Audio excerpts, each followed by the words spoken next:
Been driving, baby, driving all night long.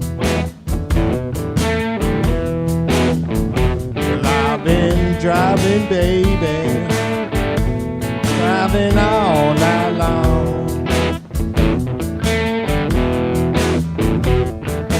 Going down to see my woman. You know I've been feeling so long.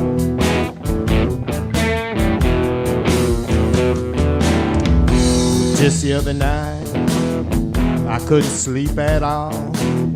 I took the last time that I had and gave my baby a call. 'Cause I've been driving, baby, driving from dusk till dawn.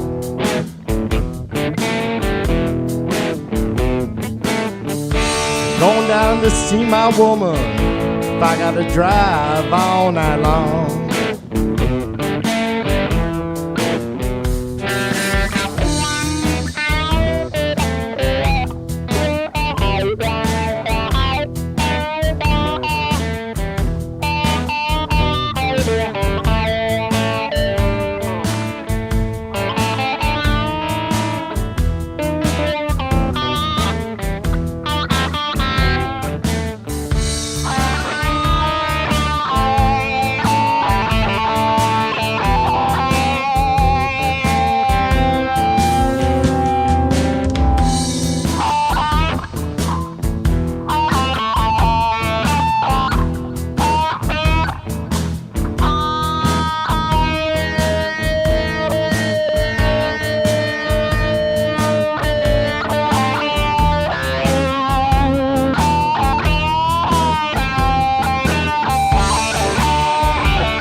Been traveling, baby, traveling all night long.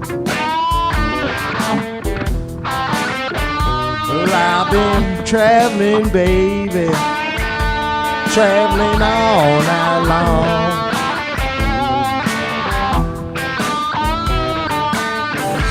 Going down to see my lady. You know I've been feeling all along.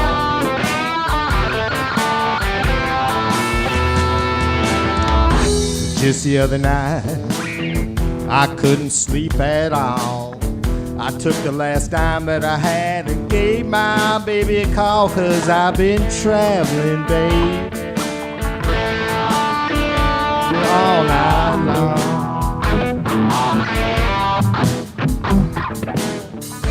Gonna drive all night just to see my baby once and for all.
been driving, baby, driving all night long. Well, I've been driving, baby, driving all night long.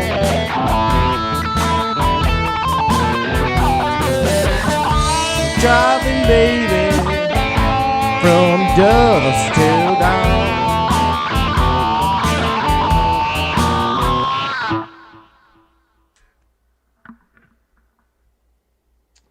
What's up, folks?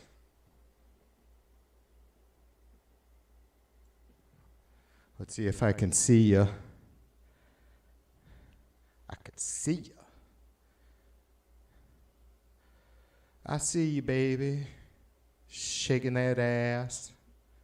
Shaking that ass. What's up, B? Cheers to you.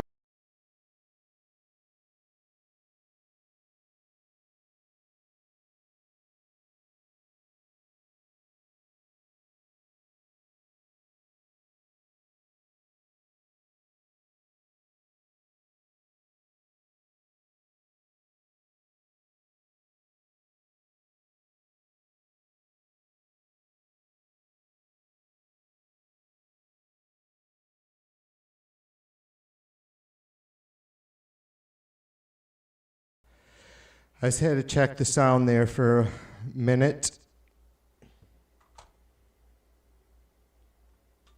Cheers to you.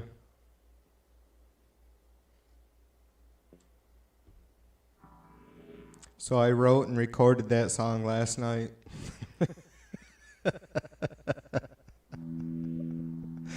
I'm fucking not even kidding. I mean, I love the blues, but it's also why I can't like do a lot of it. It just like, I mean, I don't know.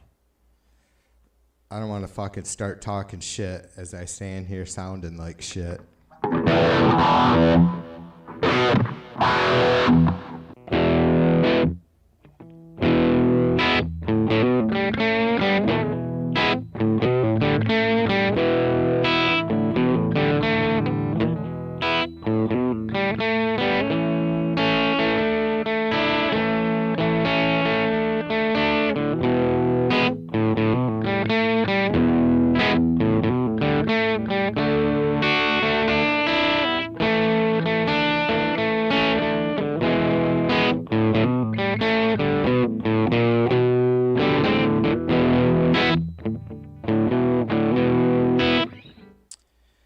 Yeah, I couldn't get it out of my head, so I was like, fuck it.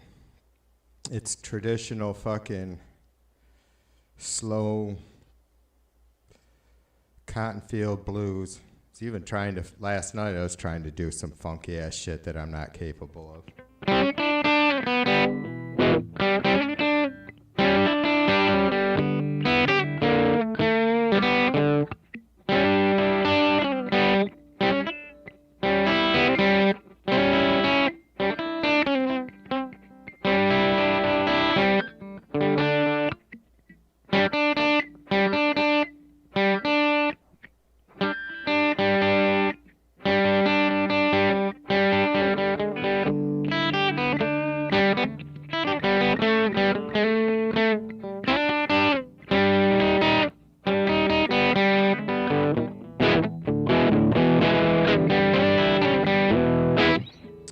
I don't know, I love that fucking shit though, when those fellas sit there and fucking do those one finger slides with some just, it sounds so simple and it's just, I don't know where the fuck they get their rhythm from, but it's just like John Lee, one of my faves.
Fred, what's up, brother?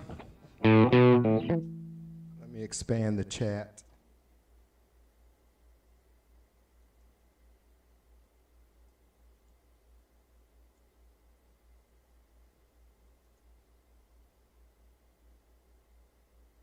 Otherwise, A-Bear will be in here hollering at me. But I wouldn't be able to read it, so.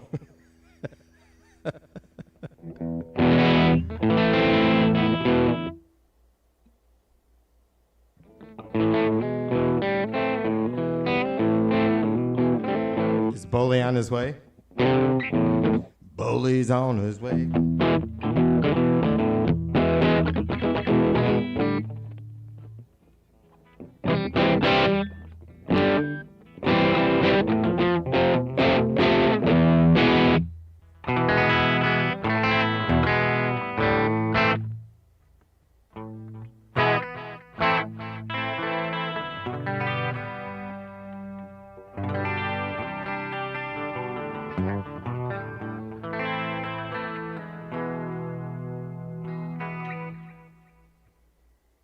I've been traveling, baby, traveling so far from home.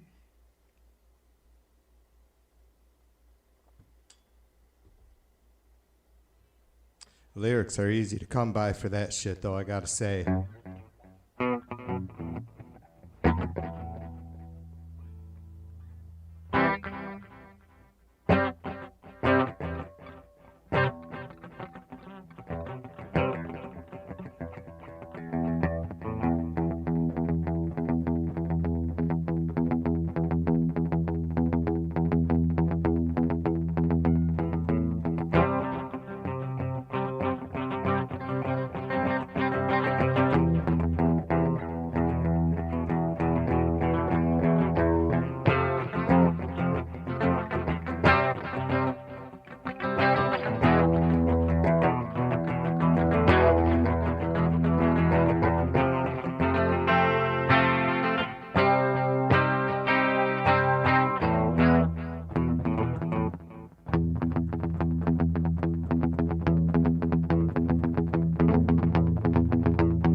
Here's to the babies in a brand new world. Here's to the beauty of the stars. Here's to the dreamers in the bars. And here's to you, my little love, with a message from above. Let the day begin. Let the day begin. Let the day start.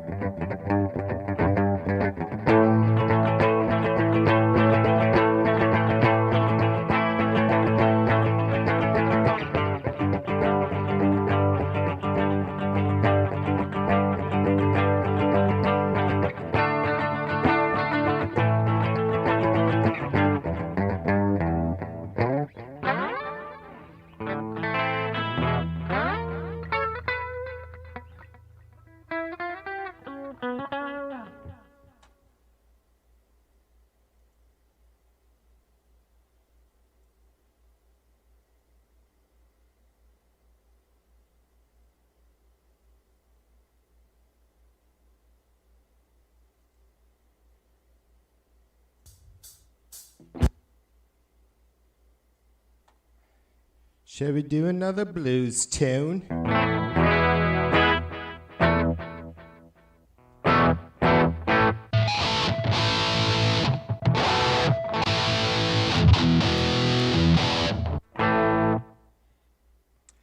got some of my patches straight, but sadly not all of them.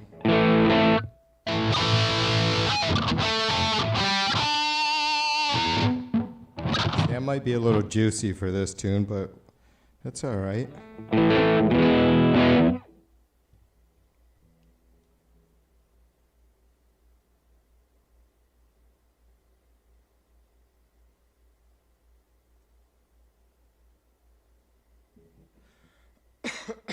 Cough.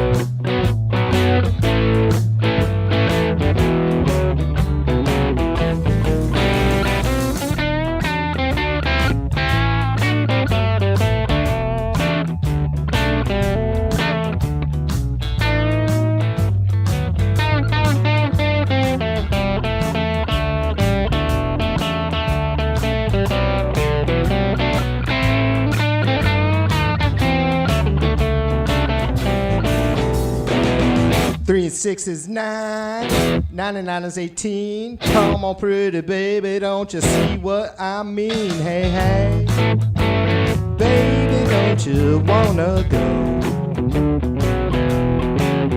back to the same old place, sweet home, Chicago.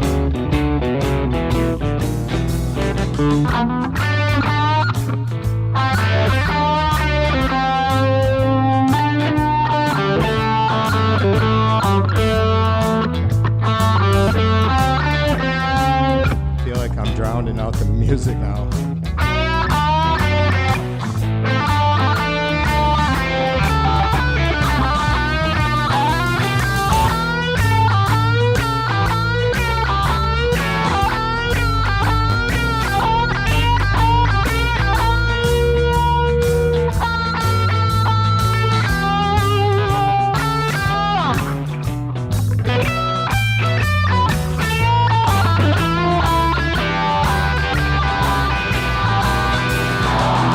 Three and 6 is 9, 9 and 9 is 18. Come on, pretty baby, don't you see what I mean? Hey, hey, baby, don't you wanna go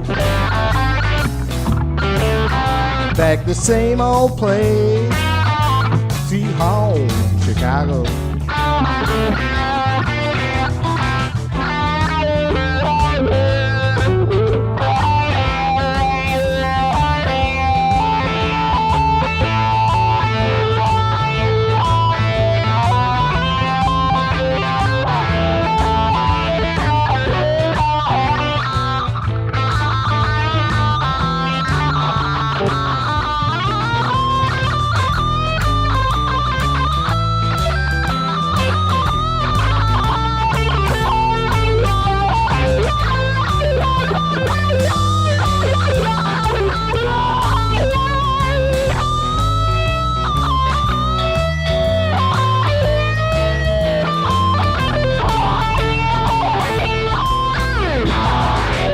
Six is 9, 9 and 9 is 18. Come on, pretty baby, don't you see what I mean? Hey, hey, baby, don't you wanna go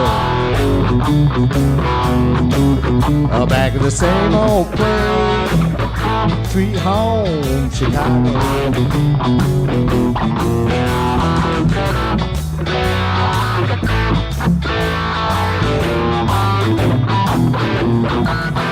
Back to the same old place, sweet home, Chicago.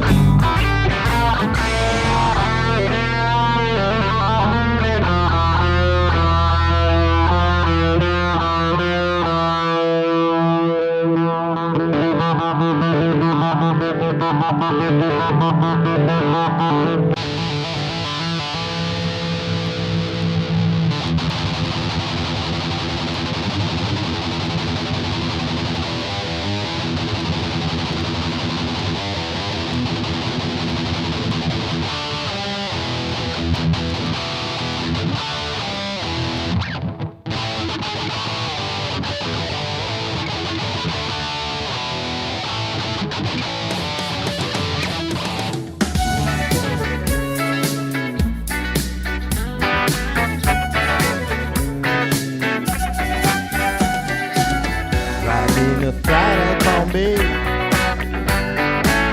On the hidden trailhead to the zombie. This is gonna be tough. This lady made me nervous. Then she took me in and gave me breakfast. Come from a land down under,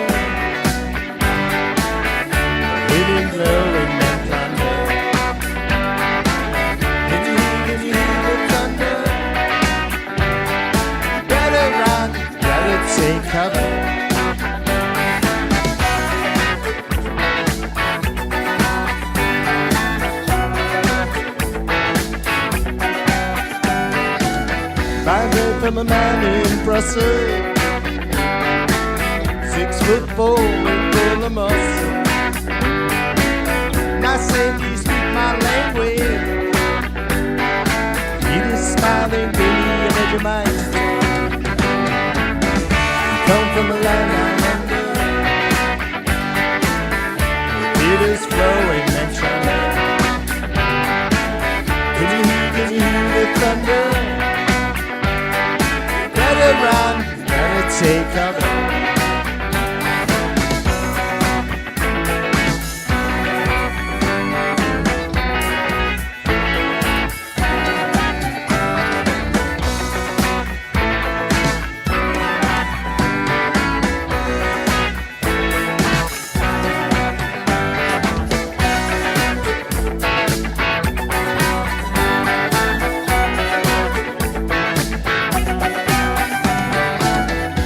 In a den in Bombay, it's like y'all, not much to say. And I said to the man, are you trying to tempt me? Cause I come from the land of plenty. And he said, oh, come from the land down under, wind blowing and thunder. Can you hear the thunder? Better run, you better take cover.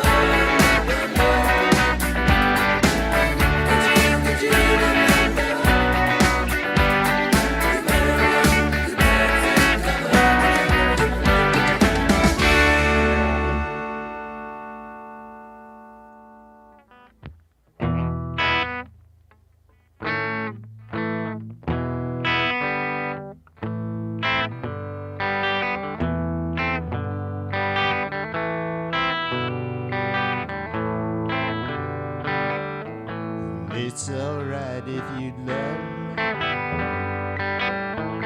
me. It's alright if you don't. Oh, I'm not afraid of you running away, honey. I get the feeling you want.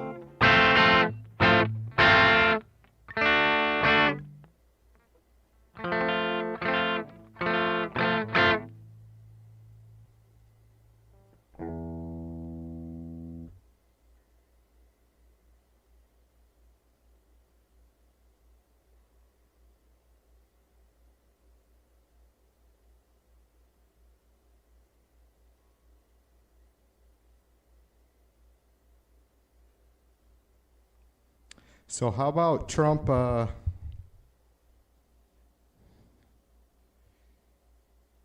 encouraging Israel's genocide on Gaza? Pretty neat shit, huh?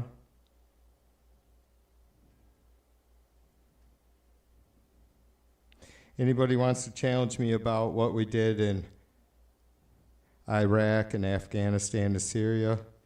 There's nothing to challenge. That was a big shit show too, wasn't it? When are we going to stop that crap?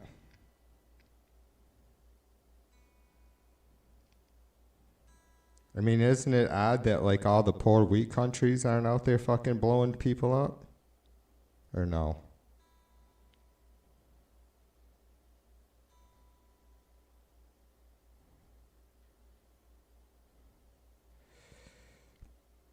I really can't even get going on it. I guess that's why a lot of folks, even, you know, those of you who I love, and it's no dig on anybody, I get it. I don't know what the fuck to do or say. It's such a big fucking deep topic, but, you know, you have both sides of the aisle. This isn't a both sidesism fucking argument. This is just really disgusting truth that I think, I mean, I haven't gotten anybody to say, oh, you're just playing both sidesism TV. The fuck I am. We have fucking Republican and Democrat representatives and senators blindly supporting Israel since, I don't know, whatever year. 67? Well, yeah, it wasn't 67 is when they blew up one of our fucking ships by accident. And we were just like, hey, man, we get it, you know. Shit happens.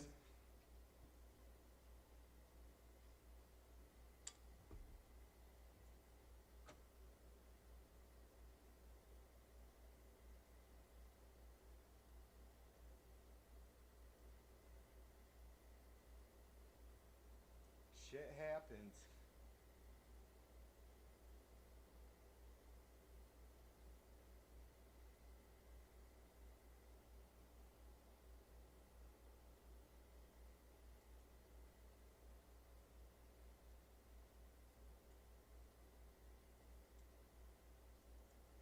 Shit hits a fan. Do do do do do. All right, I gotta move this over here. Maybe I won't have these issues. There we go. That's better.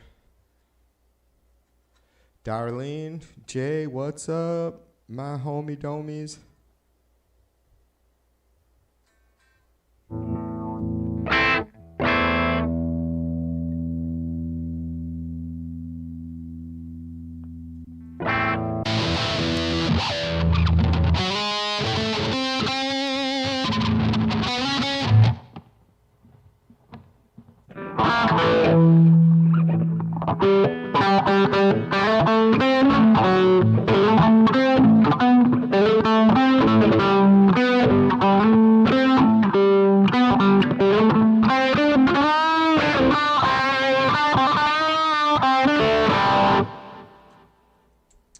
That patch still isn't quite right, but it's getting there.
That's all you seem to do.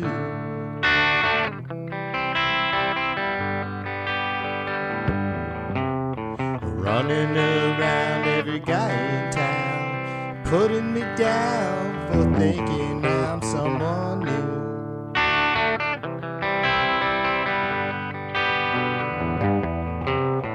Don't care what you say, 'cause I'm gonna wait to stay, gonna make you pay for that great big hole in my heart.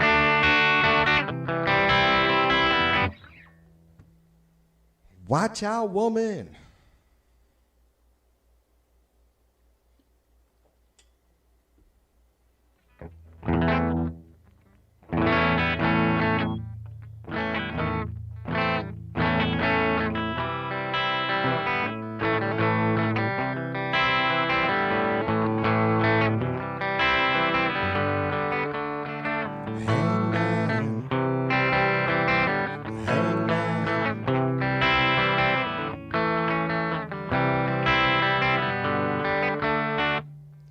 think I see my sister coming, riding many miles.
John Mellencamp. I remember when I was 14 and I was fucking, like, you know, my mom had two younger brothers, two younger sisters that were closer to my age, right? They were just 7, 6, 5, 4 years older than me. So I was fucking listening to Deep Purple when I was 8 years old, man. I'm not kidding you. Fucking walking into a room with the strobe light going and those fucking strawberry incense pyramids and the stick ones. Some fucking Deep Purple, fucking Highway Star. I'm on Highway Star.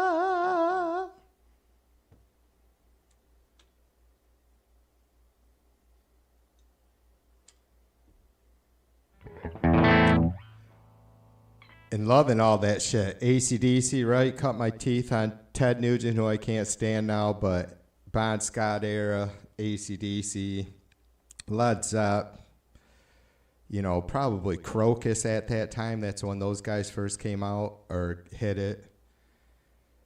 But I remember asking my mom the year I turned, the year I was 14, I think it was for Christmas, I got the Crumbling Down cassette tape.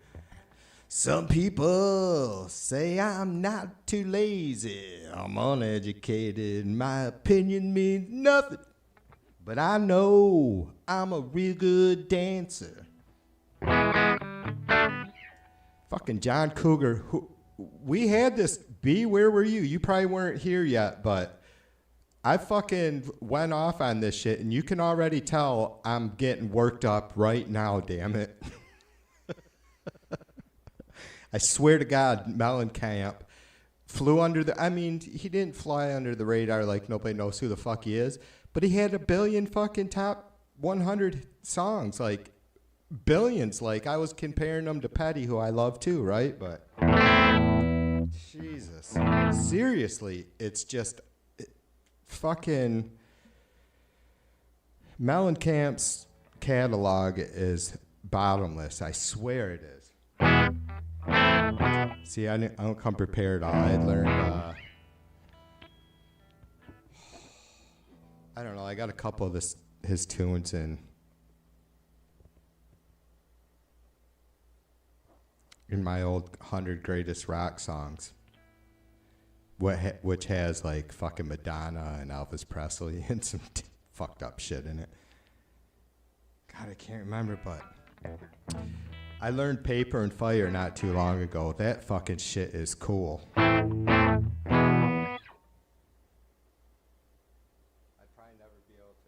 probably never be able to read the fucking tab from here.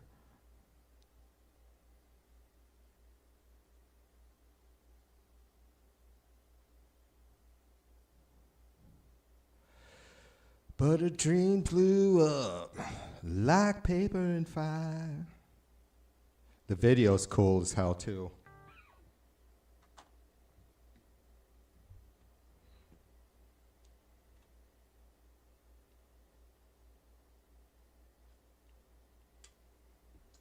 Watching it smolder like paper and fire.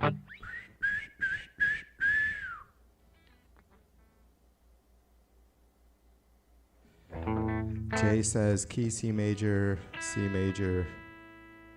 The fourth is F major. And G7 is the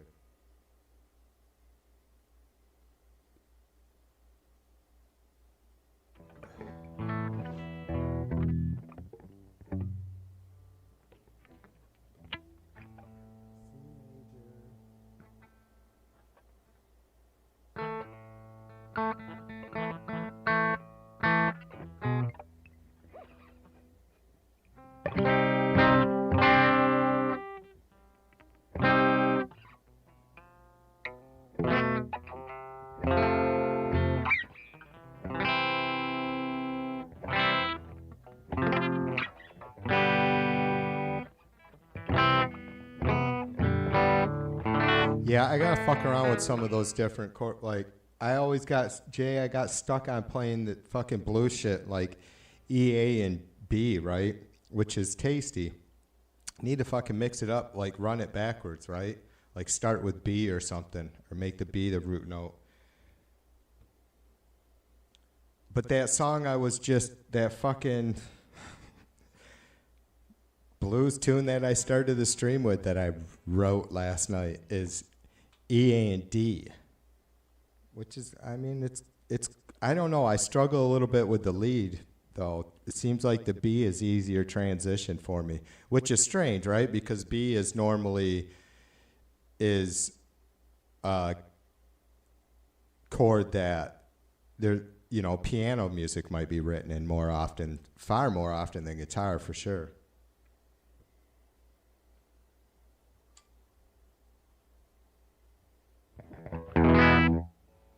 Maybe what is it? You don't have as many open or fretted B notes or something?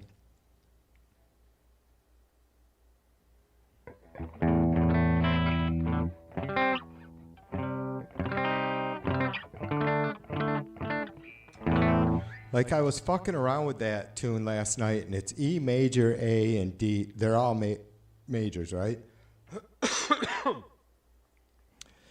But then when I pulled up the fucking 3-note scale for E major, there was some shit that just wasn't right, and I don't understand that shit, dude. I've watched so many, you know, and after playing for fucking 35 years, I don't get it. And it pisses me off because I don't think I'm a dumb person. It's just some shit does not fucking connect with me unless I see it. Like, I can hear someone explain it, and it's just like having questions, right, that I can't be specific about unless I'm sitting down with someone.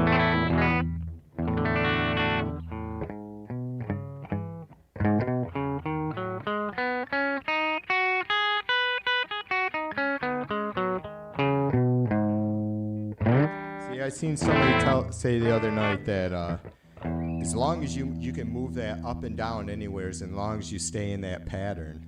God, what is it called? Jay probably knows what I just played. Maybe a box scale or something like that.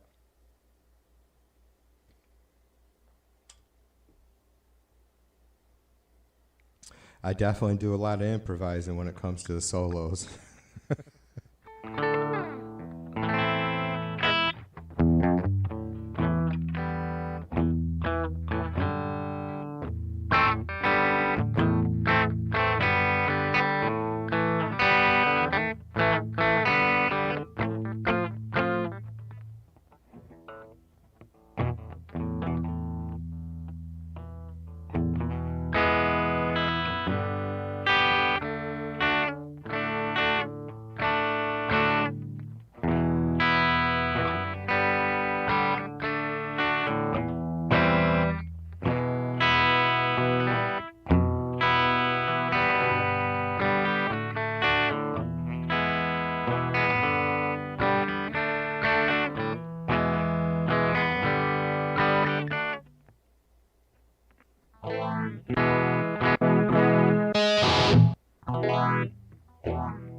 Boy,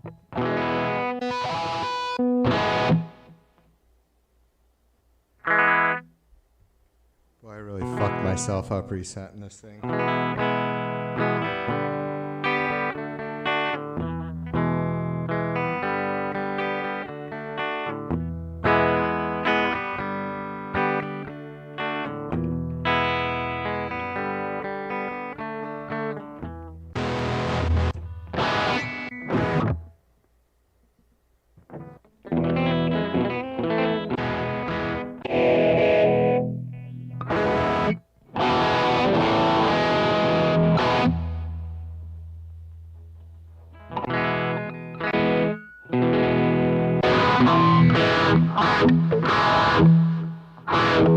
Damn it,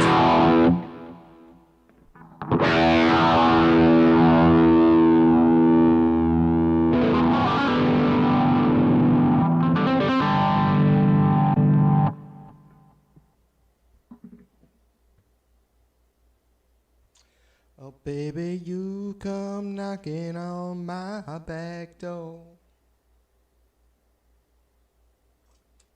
Same old line you used to use before. I was listening to Hold Me. I don't know if it was late this morning, early this morning, or sometime last night. That is such a killer tune, man. I don't know why, like 2 years ago, it played on the radio, and it's like, kind of sounded familiar or whatever. I knew it was Fleetwood Mac, obviously, but I don't know how much I had heard the tune before. Jesus Christ, that tune is just, there's just the fucking Christine McVie and what's his nuts, Lindsay fucking singing the lead vocals together on that are so good. Not just like harmonizing on the chorus, right? Singing the frickin' verses together. It's so good. You guys gotta give that a listen if you haven't heard it recently.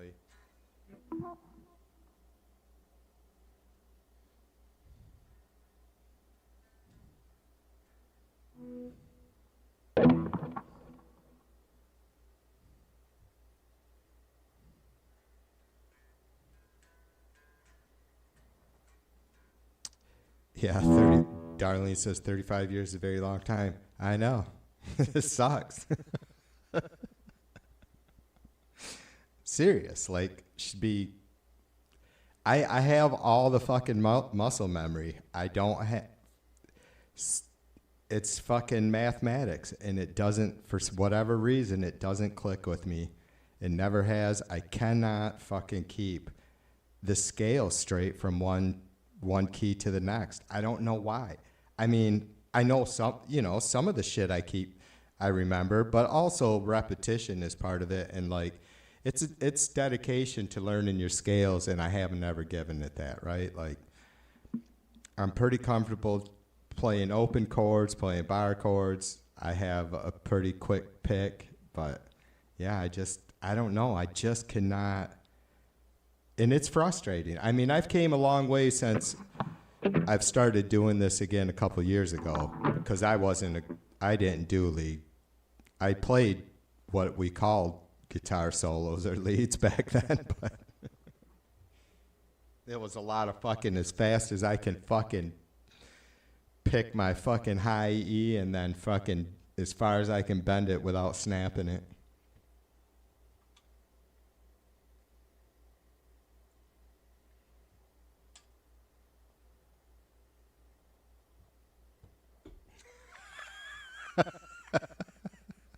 Screw you guys. I'm going to go back to playing then. B says a little chatter and then Guitar 101. I know, but that's my OCD, B. I know, trust me. You know what? Acceptance is the first step, right? And I've accepted a long time ago that I just fucking go on and am anal about shit. And it's not mansplaining. It's fucking TV2-splaining. Screw you guys, man. That's funny shit. I get it. Trust me, I get it. I've had fucking so many times where I've sat and fucking just gone off and off and off. Not pissy, just like now, just yapping. And then I've looked over and Mrs. V sitting there, and I've realized that she's probably been sitting there for a couple hours. I'm like, yeah, I'm starting to drive myself nuts. I'm talking so much.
I'm channeling my inner Tony Iommi. He was a three-finger bugger.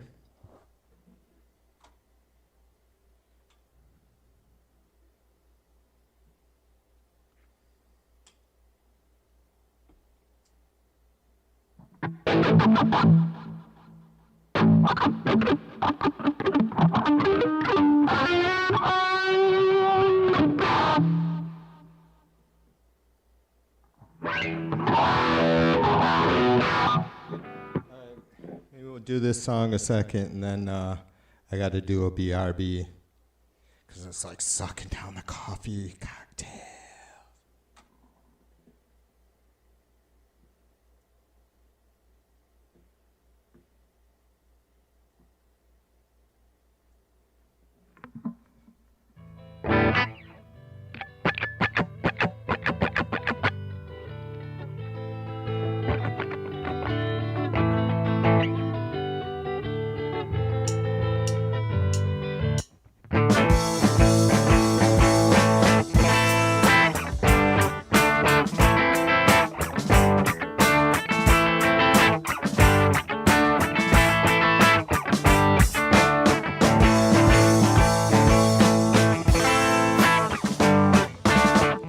Looked at me and said, we had fun, don't you ever call me again.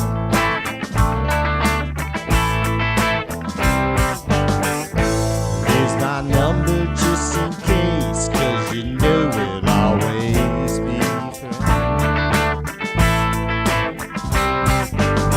I found what I was looking for all of this time.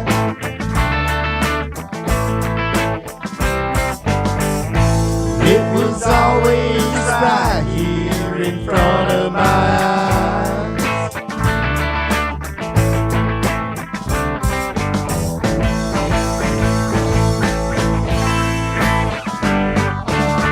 She said I finally found it. She said I finally found it. She said I finally found it.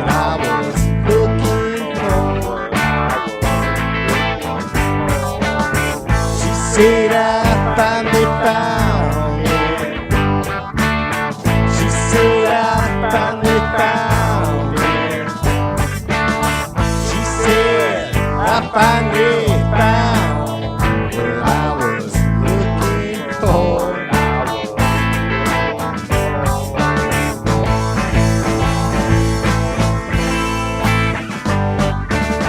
She looked at me and said we had fun. Ever call me again.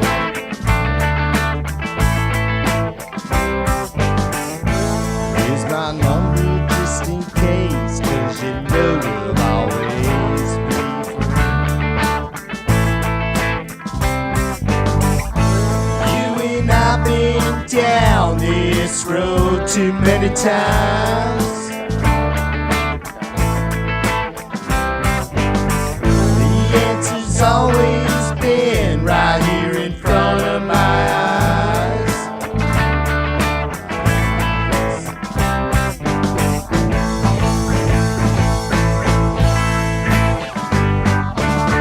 She said I finally found it. She said I finally found it. She said I finally found what I was looking for. She said I finally found it. She said I finally found it. She said I finally found what I was looking for.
Be right back.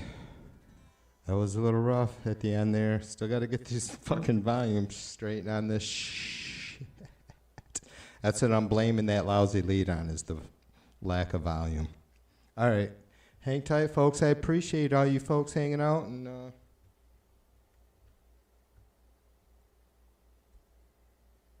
listening to the noise along with Mrs. V. I was going to say, you know, Mrs. V, appreciate you guys keeping me occupied, but it's a little noisy probably for the rest of the house tonight. All right, I'll see you in a minute.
TV2 Live.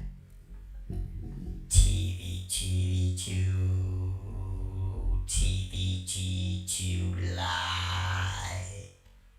TV2 Live.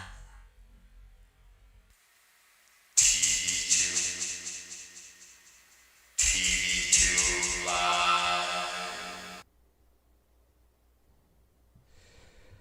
TV2 live. TV2 live. I'm back in the saddle again.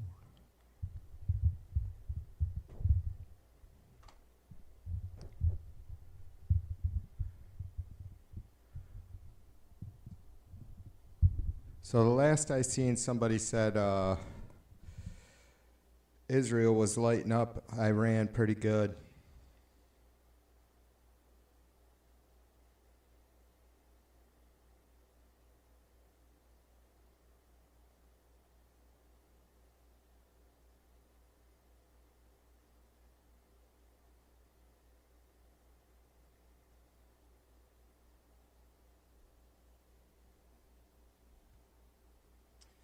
What do you want to hear?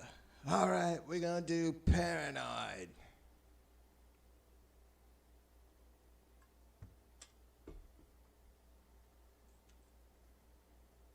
Or not. Paranoid or not.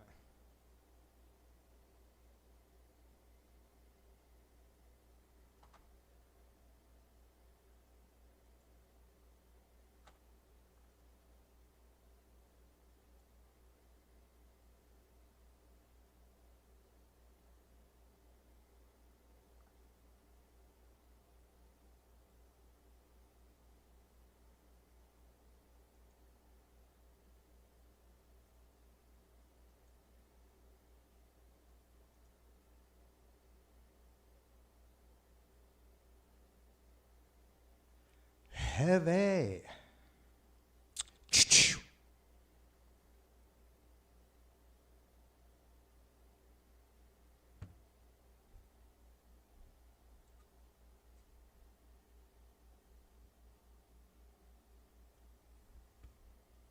So I'm surprised the mix was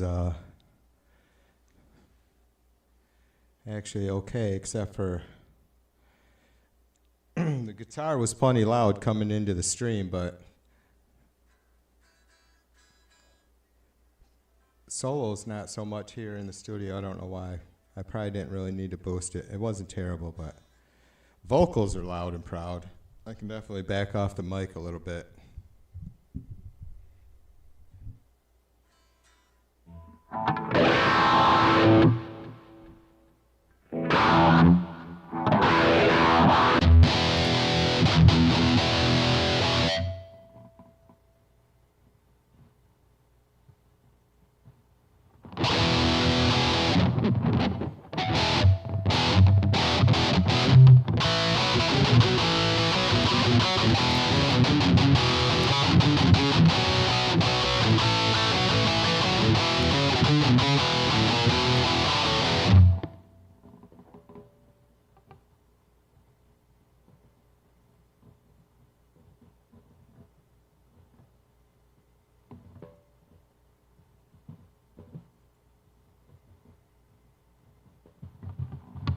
All right, we might give this one a go. This is an old ass tune.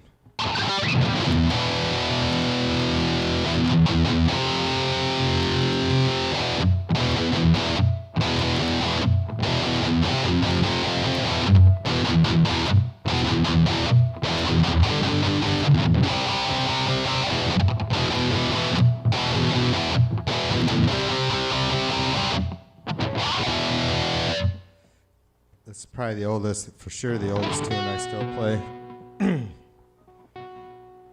I've been trying forever to rework it. I think I'm going to have to rebuild the whole drum track because it feels really muddy. I don't know, I get lost in it. For some reason, I don't know. It's just not very clean.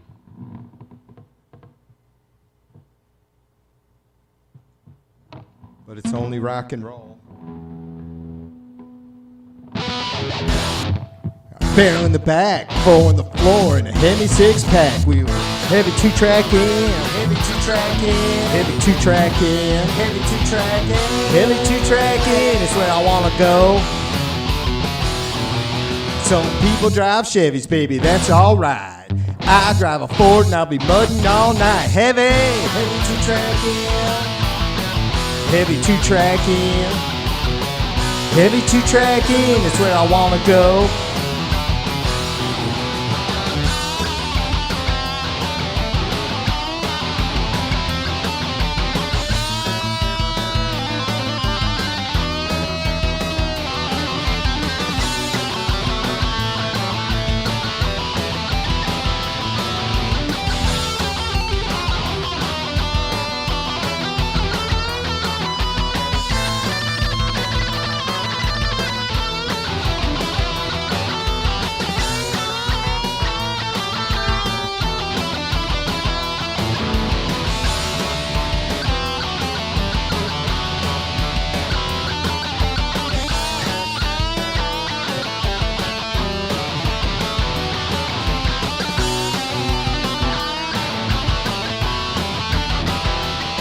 My old lady's a puke, I got a barrel in the back, got a 4 on the floor, and a heavy six-pack. Some people drive Chevys, baby, that's alright.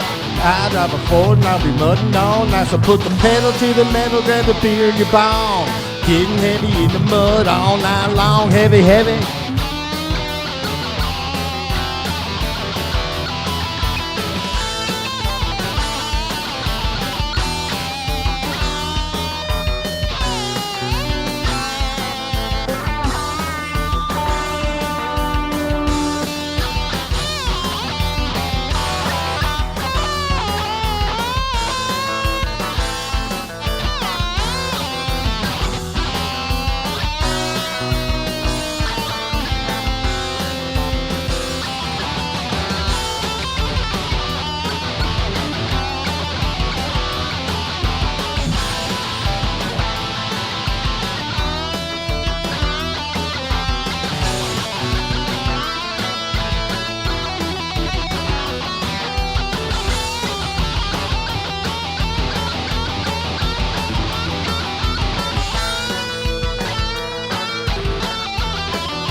Holy shit balls, see what I mean?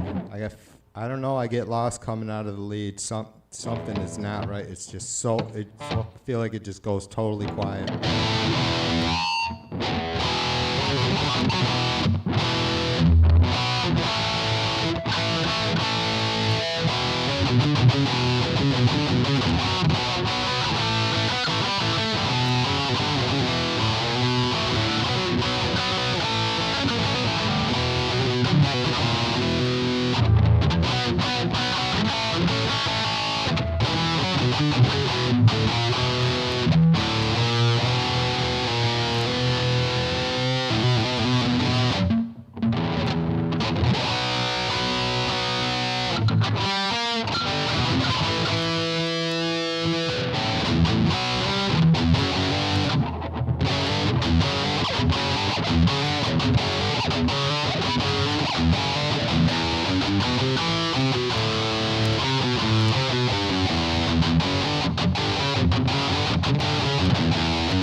think the White Pigs redid that or some shit. The Pigs or the White Pigs.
True comfort and security.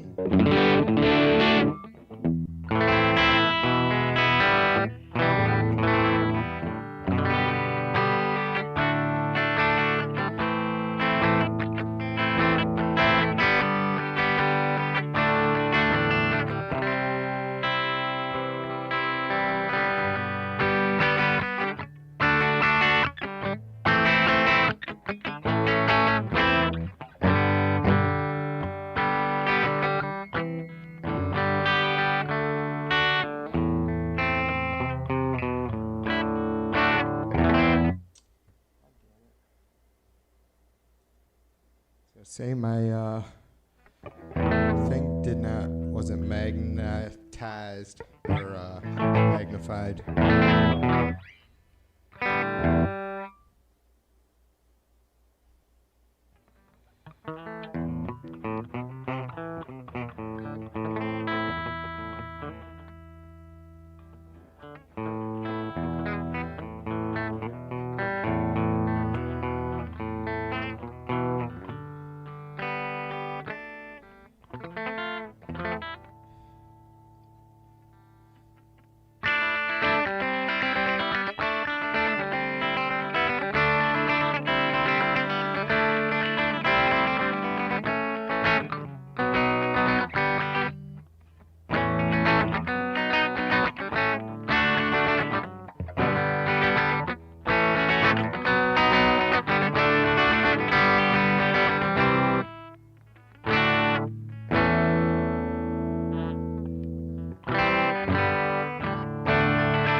Early one morning, the sun was shining. I was lying in bed.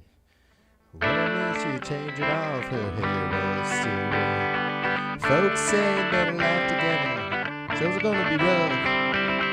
Didn't like Mama's homemade dresses. Days bankbook wasn't big enough. And I was standing on the side of the road, rain pouring on my shoes. Heading out to the East Coast. Lord knows I paid my dues getting through. Tangled up in blue.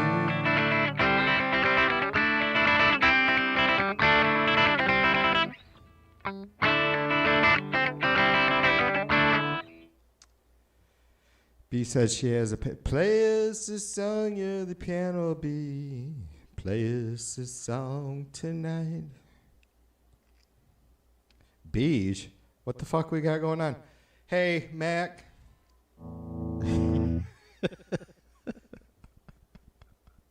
I was going to say no posting porn sites, but then somebody might ask how I would know Beige was a porn site. I was doing research for a paper.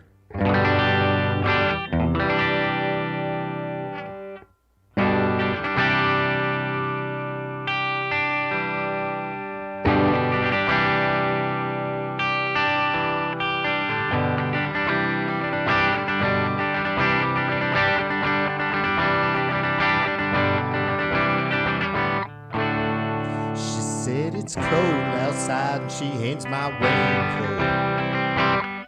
She's always worried about things like that.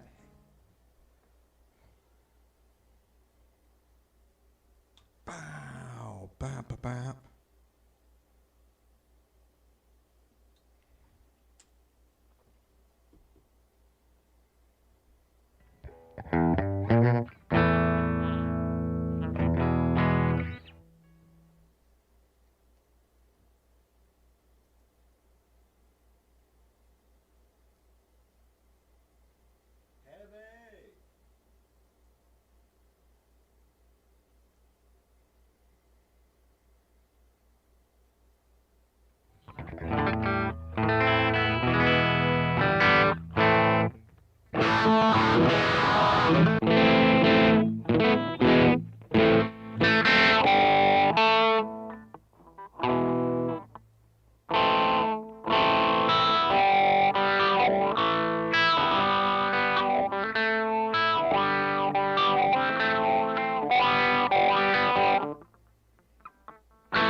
All right, I got to play one more tune, and then I'm going to sit down and yap with you guys. So I can fucking turn this down a little bit.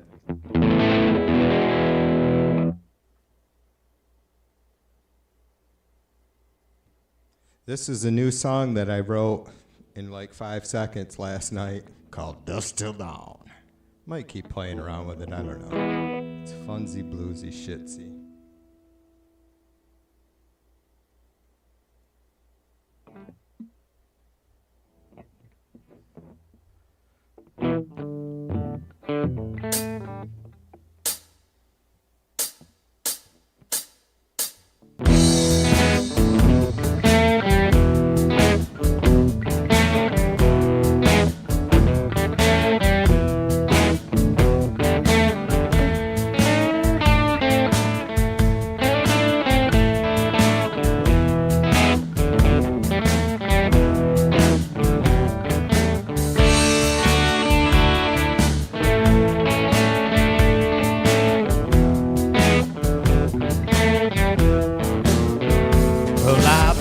Traveling, baby, we're traveling all night long. Well, I've been traveling, baby, been all night long.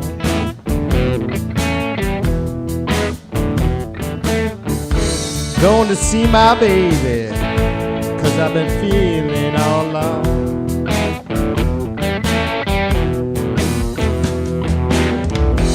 Just the other night, I couldn't sleep at all. Took the last time that I had and gave my baby a call. And I've been driving all night long.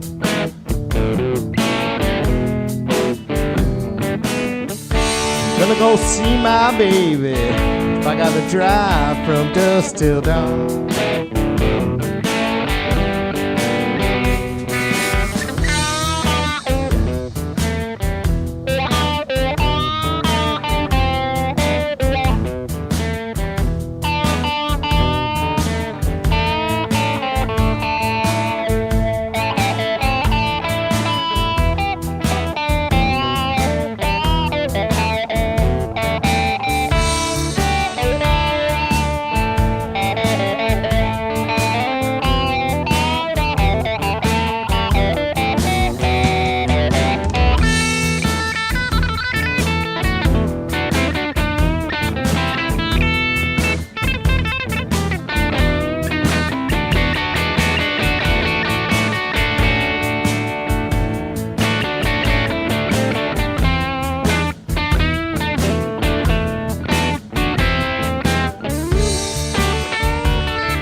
Been driving, baby, driving all night long. Well, I've been driving, baby, driving all night long.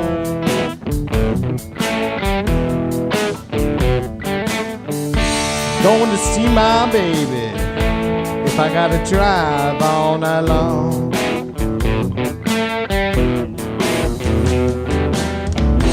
Just the other night, I couldn't sleep at all. Took the last dime that I had and gave my baby a call, and now I've been driving from dusk till dawn.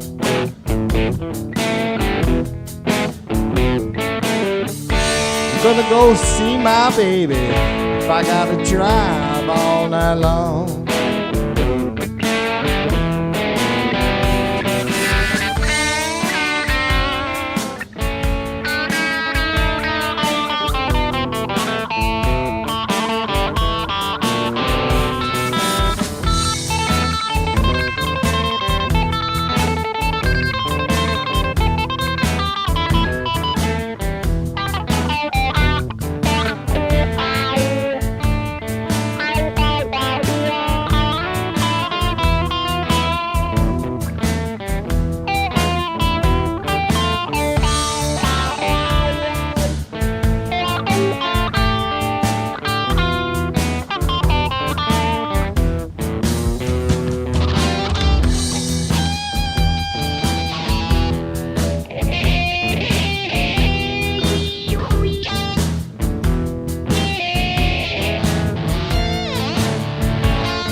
Enough of that noise.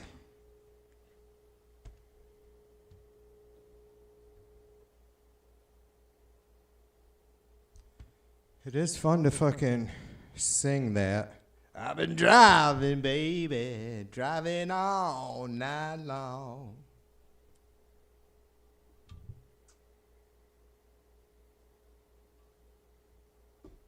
All right, give me a second.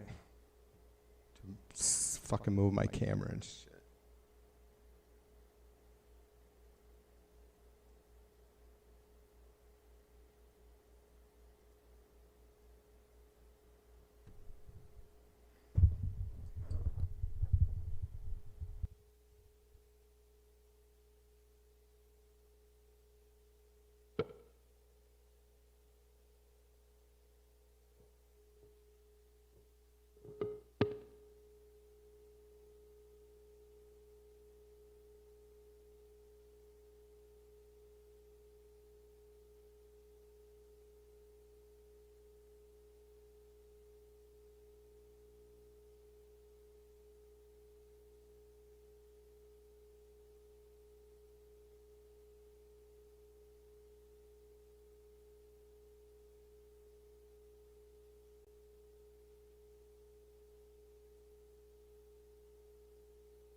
check.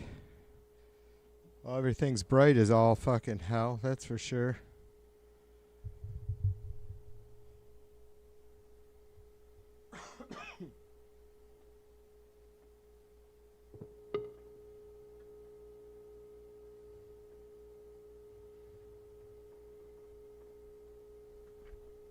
Now hopefully I don't run over any cords with my chair. Whew. Freaking getting warm up here. Got a fucking air conditioner on right behind me blasting me, but I'll still be warm. I look like I'm slumping down in my chair now too, don't I? Hey Bear, what's up, sister? Luann, welcome to the stream. Is this your first time to the crazy ass LibChan? Dust to dust.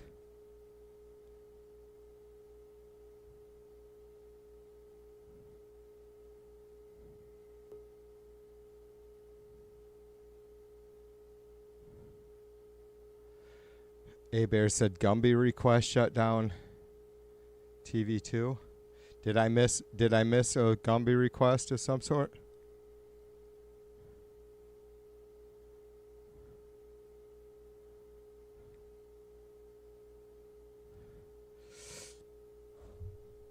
Cheers to you, A Bear. I love you, sister. Mr. Bill, what's going on? Luann says, yes, I really enjoyed your playing. Well, thank you. It's, I'm just, I was going to say I'm just fucking off, but I was doing the best I could. I'm so inconsistent, you know? I think I jammed out last night.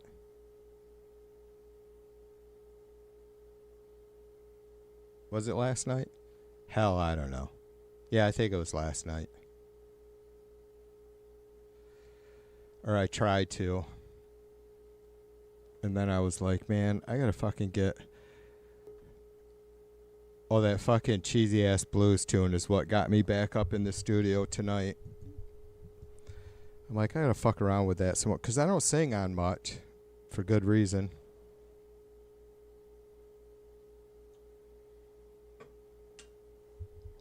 Oh, A-Bear says she's seen me playing live with no Gumby. Yeah, because he's on my desktop mic stand. He's on my my cheesy little mic stand. I think I've tried having him wired to my... I have to get a boom stand for vocals, A-Bear, because I can't have my effects processor right in front of my mic. It's got to be off to the side. So I got to get a fucking arm. And then I can attach Gumby to it. Hang him by his fucking...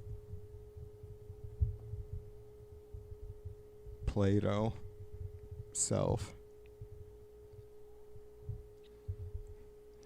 I was going to sing like Gumby for a second, but I don't know what Gumby sounds like.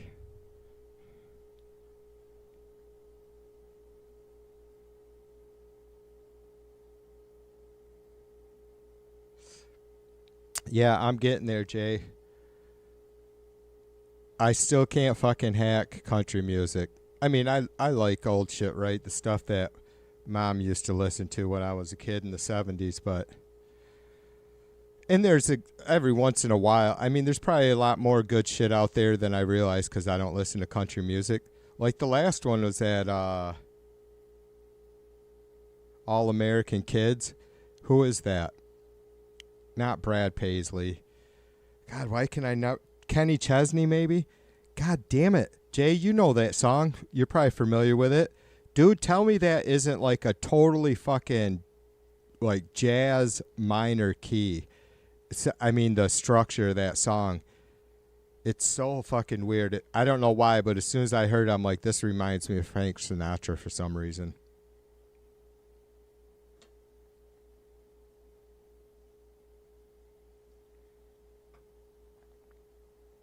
The way he sings it, I don't know, it's weird.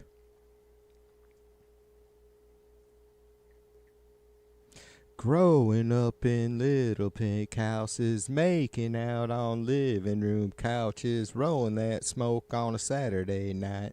A little mixed up, but we're all right. Hey, wow, wow, wow, wow, wow, wow. It's total jazz.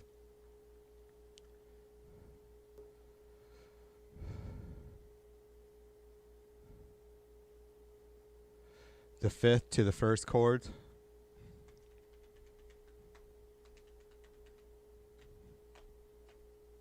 Yeah, I've just started since the last time we were yapping a bunch, Jay, I've been working on building intros from the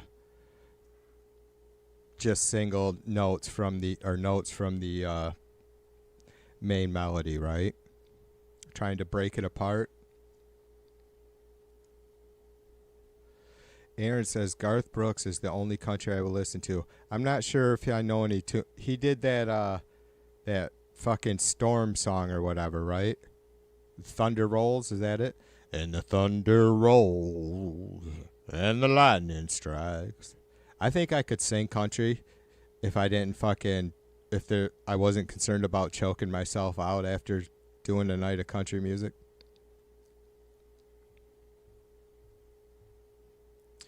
Yeah, I agree with that, Jay.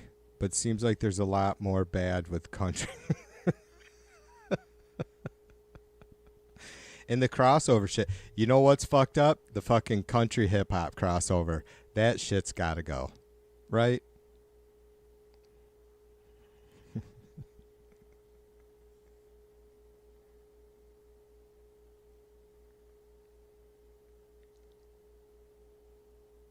My audio cut out.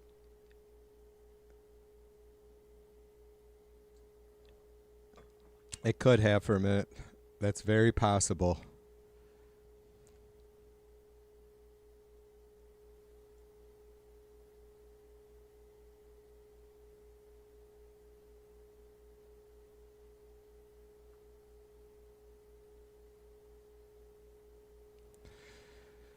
Now I have that fucking song stuck in my head.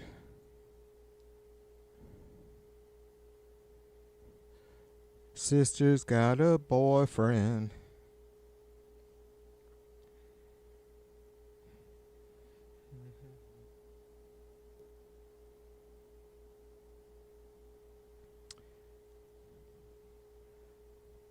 Yeah, Jay says the audience feels resolution. B says no pop, no country, no opera. I'm kind of like that, B. It depends on the pop music, I guess. I don't know. Like, I'm just such a dick about... Well, I mean, because I know that a lot of great musicians are just... I mean, a lot of great musicians just aren't being heard for whatever reason, because there's a lot of them out there, and it's a tough gig, but a lot of great musicians also getting screwed because, you know... And I don't get it, you know? Why does a fucking producer or an agent discover somebody and then try to change them? I've never understood that. It's like, if you thought these motherfuckers were worth bringing into your studio, why not see what they can do when they have more money than enough money to fucking do whatever they want, you know? Playing fucking bar gigs, trying to put together a couple $1,000s to record a couple songs.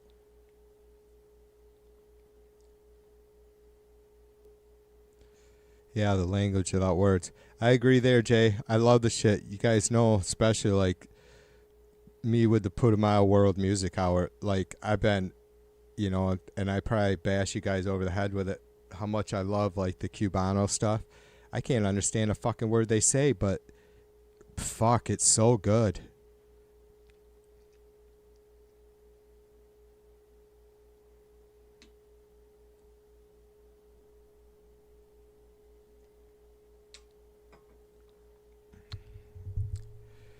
Whiskey River, take my mind. I always liked his it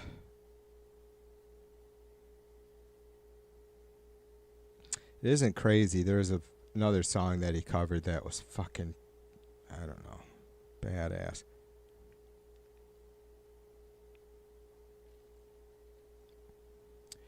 Yeah, well, I roadied that Willie show. So yeah, I love him. If not for his music, because he was quite the fucking humble gentleman. I wish I would have remembered when I did see him when I was 8 years old. My mom, stepdad, and stepbrother and me all went.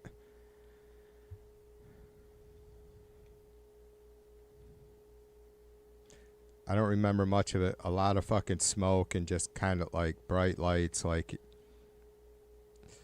had to be the most fucking boring stage show in the world, but I guess it was about the music. I don't know, man. I just could not fucking handle. I can't handle. There's no fucking way in hell I could handle an hour or two straight of country music. Unless it was like all upbeat hits. Like Waylon Jennings, I don't think Hank done it this way. That's a killer tune. Somebody told me when I came to Nashville, oh son, you finally got it made. Rhinestone shoes and new shiny cars. Some of that shit I think about making heavy metal or punk. Somebody told me that I came to Nashville. Oh son, you finally got it made. Oh, Hank made it here, and we're all sure that you will. I don't think Hank done it this way. No, no, no, hey. Don't think Hank done it this way. No, no, no, hey.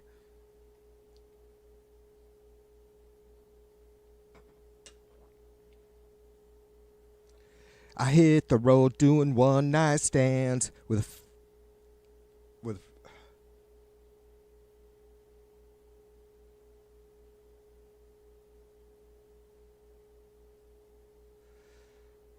something my young life away.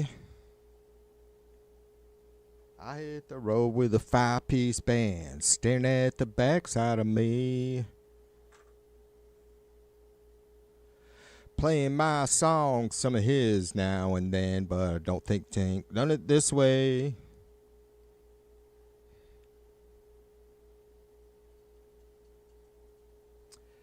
B says the Cars were the worst stage show you ever see. Wow, I'm surprised about that. Those guys were pretty cool.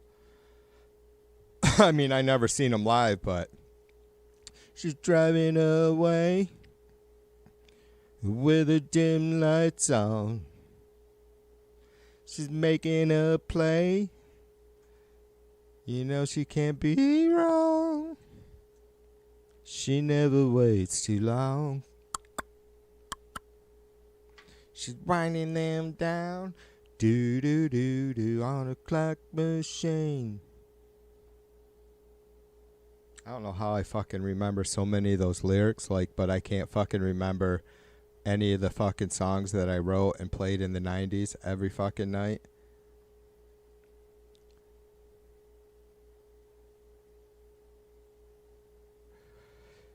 Yeah, exactly. Jay says rules do not create works of art, but works of art create rules. I need to be a little bit... That's part of my problem with getting older, as I realize, or I give a fuck more about being refined, I guess, than I ever cared before. And that's a problem, because that stunts creativity for sure. I guess it boils down to are people going to think this is fucking ridiculous or what? I got to get over that. I mean, I play plenty of shit and write and play plenty of shit that it's just fucking obnoxious, and I don't give a fuck what people think, but...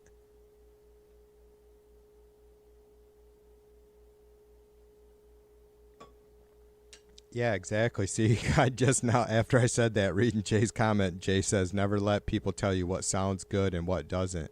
It's your voice. Exactly. Exactly. And like I said, I admit I've come to allow some of that to creep into my subconscious, I guess.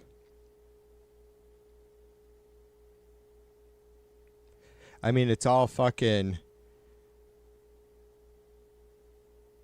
easy as pie. Now I think back to the fucking music streams I was doing 2 years ago, and it's like, pfft, I ain't got nothing to worry about now. Nothing to be embarrassed about next to that shit.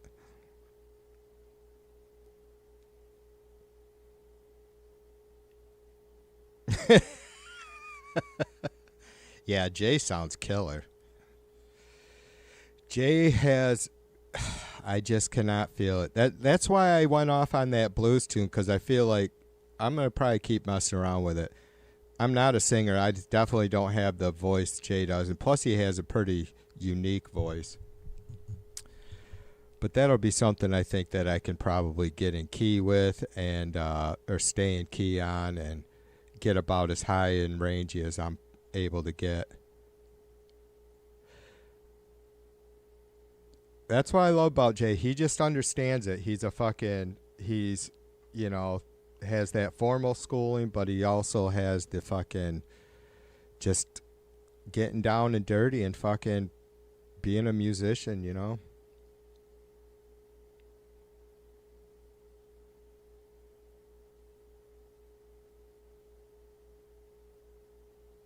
The Frogs. I don't know if I know that, familiar with that band. I've heard of the Trogs. Didn't the Trogs do Louie Louie or something? Or Wild Thing? One of the two. A Louie Louie. We gotta go. Was that the... Did you say that right, Aaron? There's probably a group called the Frogs too. I'm not recalling it, but my favorite Cars tune is Since You Gone. Since you gone, I took a long vacation. Since you gone, since you gone, I've thrown it all away. Since you gone. Serious, I love that tune. It's like totally fucking moody. I can't help it.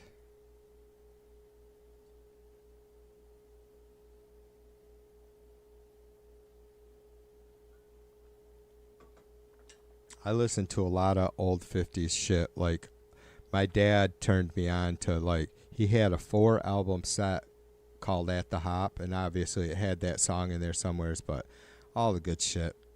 Boyfriend's Back and Shana Na and It's My Party and endless good stuff. Western movies. My baby loves a Western movies. My baby loves a Western movies.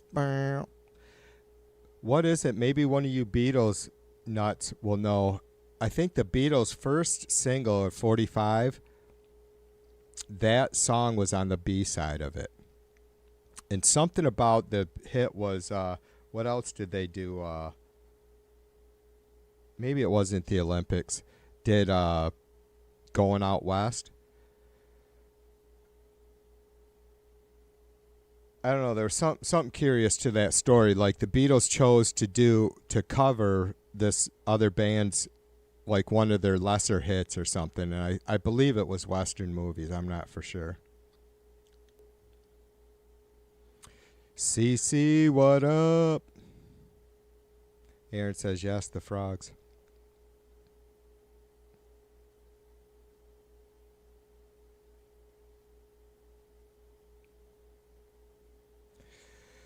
Riding through the TV, shooting up the land. My baby loves a Western movies. My baby loves a Western movies. Pow, pow. Shoot 'em up. Bow, now, wow.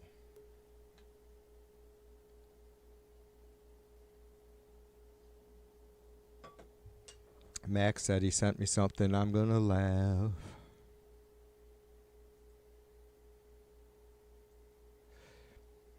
What'd you do? Fucking send me a picture of myself, Mac?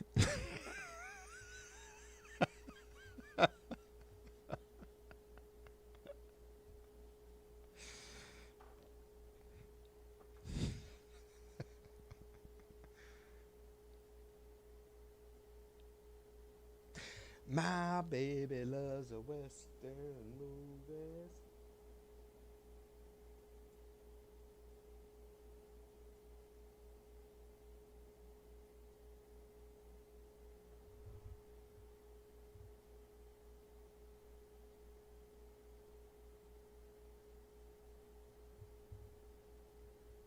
Mac, did you send it to my Gmail account, brother? Because I don't see it.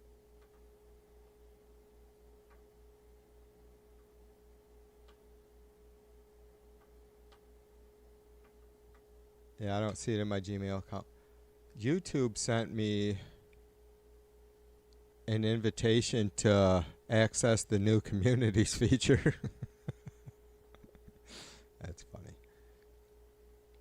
I always chuckle when I see YouTube want me to be part of some sort of fucking friendly ass community.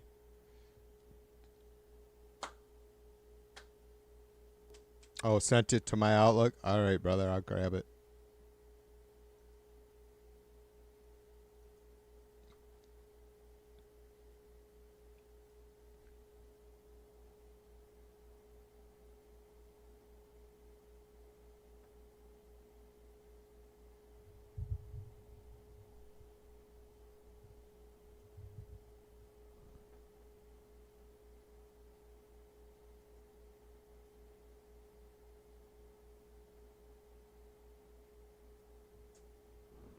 My baby loves the western movies.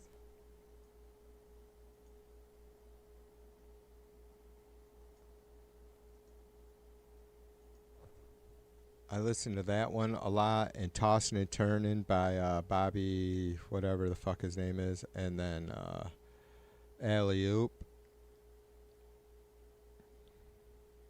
There once was a man who lived a long time ago.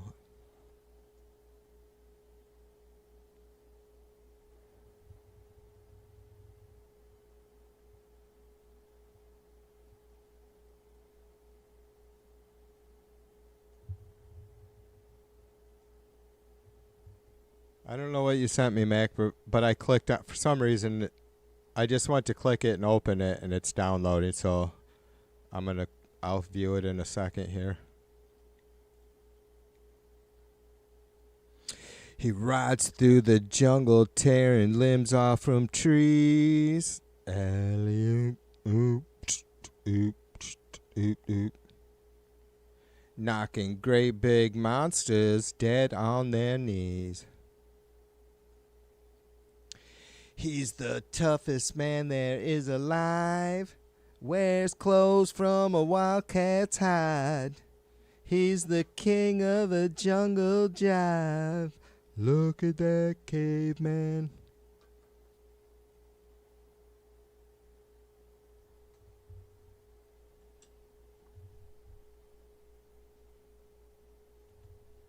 He could knuckle your head before you count to four.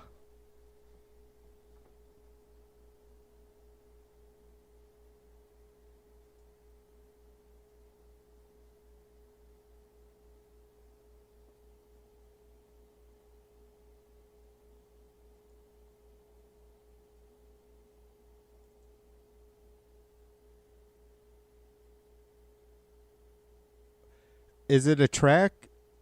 Mac, is it a music track that you sent me?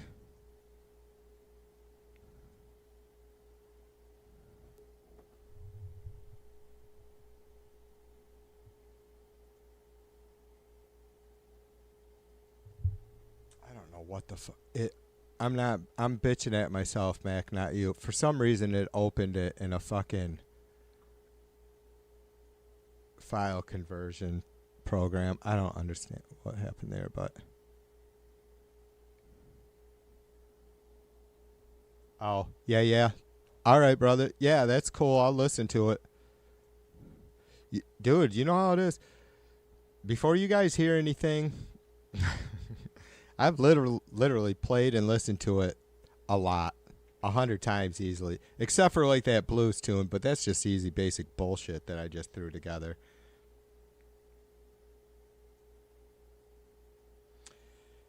Dude, I can't believe how quick you put together. I mean, like if you were here, we'd be recording and recording, not like ridiculous. Like I've seen fucking and heard the fucking nightmare stories of, well,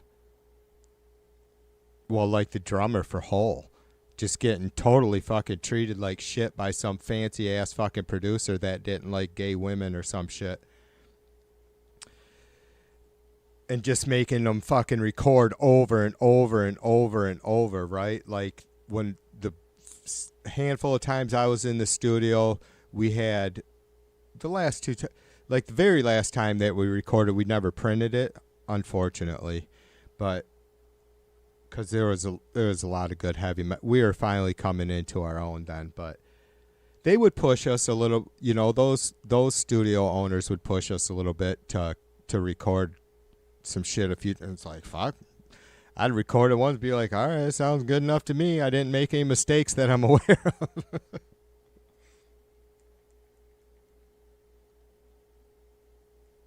It's just for a fun thing.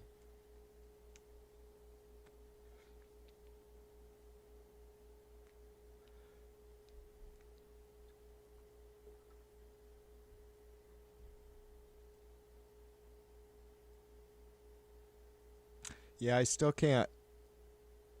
I still don't know what to do with the keeper, Mac. I mean, a year ago I was like, fuck it. If shit's fucking instrumental, it's instrumental. I'm not a fucking singer anyways. If shit vocals or lyrics come easy for me and I feel comfortable belting out whatever, then great. If not, then you know, a majority of my tunes are going to be instrumentals. But I'm not fighting that. I want to fucking do my best to make sure that I've exhausted everything before giving up on a song. I just don't know where to go. It's such a goddamn great tune, but there's just no way I'm going to be able to sing any. I don't even know. It's almost like it's two songs.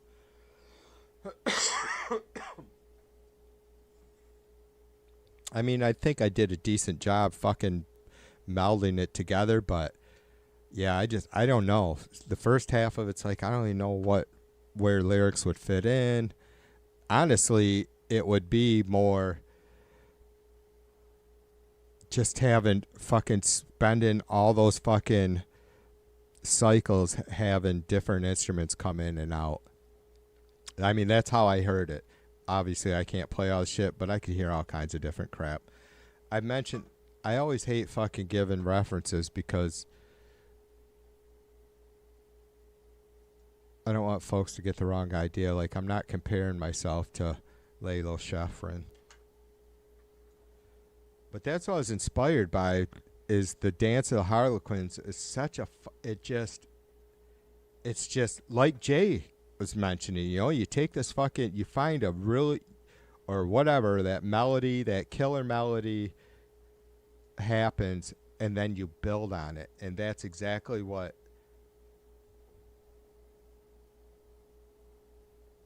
this tune is like. I just fucking love it. I gotta play a little bit of it.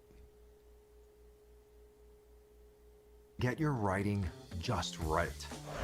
I know that feeling. That's why I partnered with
The bass in this Mac is fucking tasty. Do, do, do, do, do, do, do. It just fucking drives it.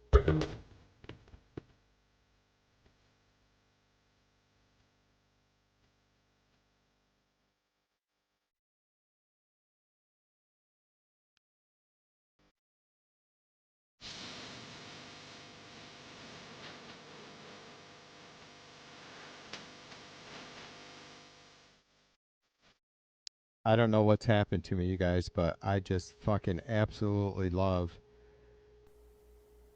jazzy shit. I keep calling, I mean, I hate putting labels on crap. That's like fucking big band orchestra fusion type stuff. But it's just so fucking. So, I mean, I still love the hell out of like rock and roll, right? Like, hell ain't a bad place to be. Hell ain't a bad place to be. Now.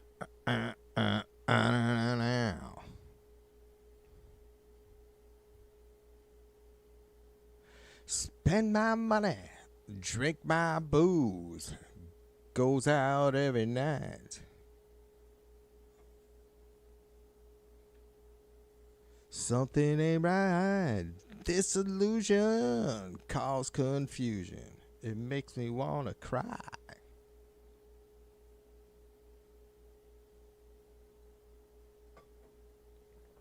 It's heavenly. Hell ain't a bad place to be. Ow.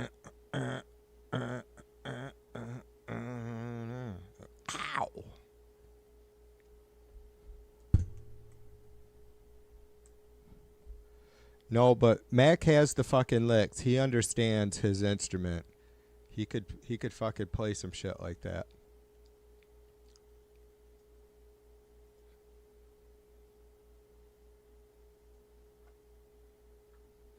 No, that's Lalo Schifrin with Dance of the Harlequin. I heard it on I don't know, Sunday Jazz on NPR one time about 10 fucking years ago. And I could not wait to get home to find that song.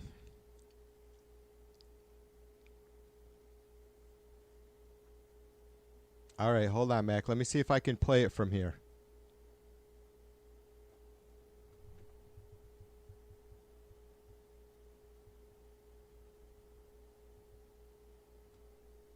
Hold on.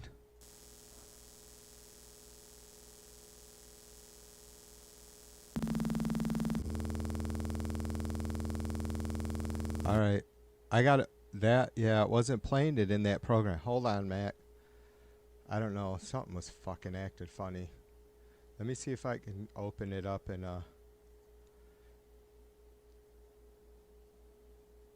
Windows Media Player.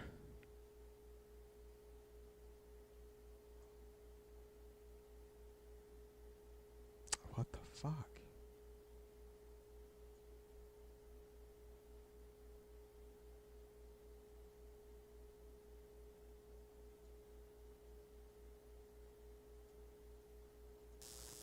Oh, here we go.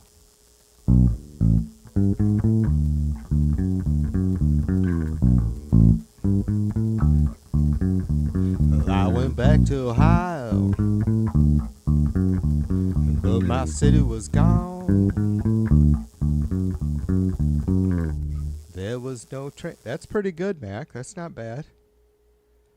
Is that a fucking badass riff, though?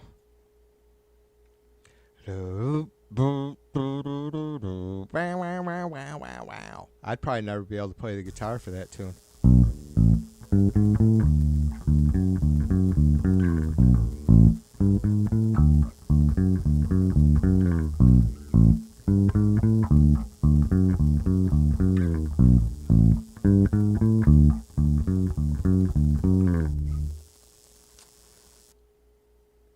Yeah, that sounds pretty good. Other than you got some fuzzies going on there, you probably realize that. I mean, the tracks you sent me that I mixed into, she said, doesn't have any white noise like that.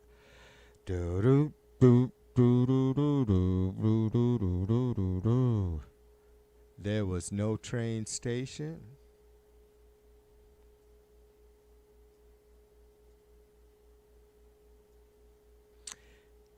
Hey ho, where to go, Ohio? Wow, wow, wow, wow, wow, wow, wow, wow. That's an earworm. Worm. Is A Bear still here? A Bear, there you go. That's like one of those tunes that as soon as I start to type it in, YouTube brings it up because I've searched it out so many fucking times. What's their other? I mean, they had a bunch of big hits, but what's the other song on that? Middle of the Road.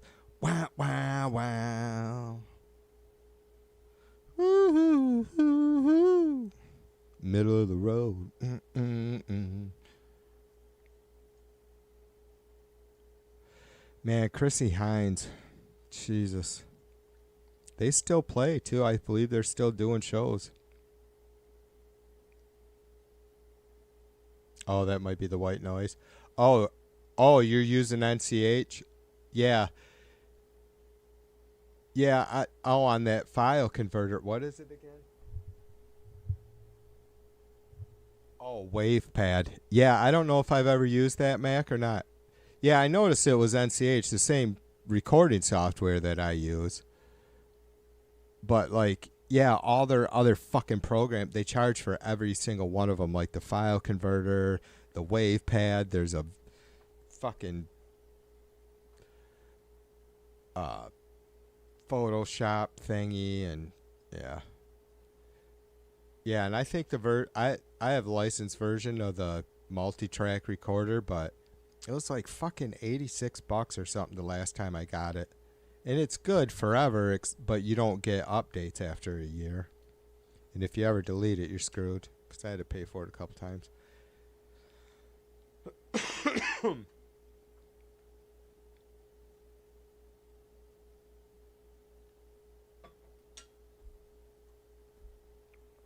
Yeah, to me that's like a really classic bass riff, right? Like fucking Superstitious by Stevie Wonder, right? Or fucking Money by Floyd, or Dazed and Confused by Zapp, or No Quarter by Zapp. Ramble On by Zapp. The Lemon Song by Zapp. What Is and What Should Never Be by Zapp. John Paul Jones didn't get any fucking credit, y'all. The Gorillas with Feel Good Incorporated. Doop doo doo doo doo doo doo doo doo doo doo doo doo doo. Feel Good.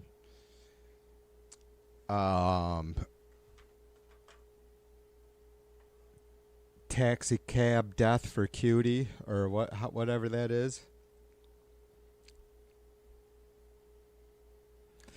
You gotta spend some time, love. You gotta spend some time with me. The fucking bass line on that tune is fucking ridiculous good, too. All kinds of fucking bass lines, man. That's what makes it, that fucking solid bass line. 157 Riverside Avenue by REO Speedwagon. Yeah, Brass in Pockets, good.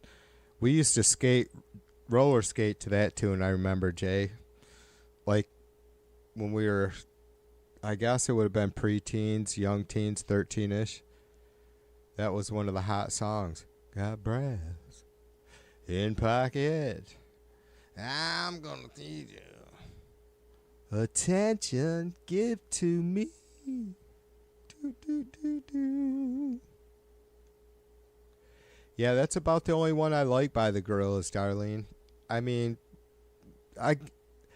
fucking Clint Eastwood grew on me, and it seems like there's another one that was okie dokie, alright. But, I mean, they're badass.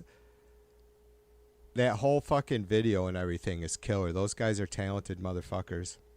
All the way around, like music, art, computers.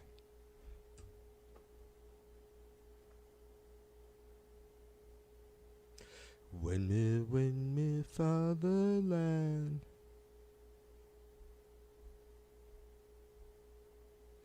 Yeah, that's another one of my favorites too, Mac. That's neat that you mentioned that song, Golden Country. Oh, Golden Country, your fate is a mess.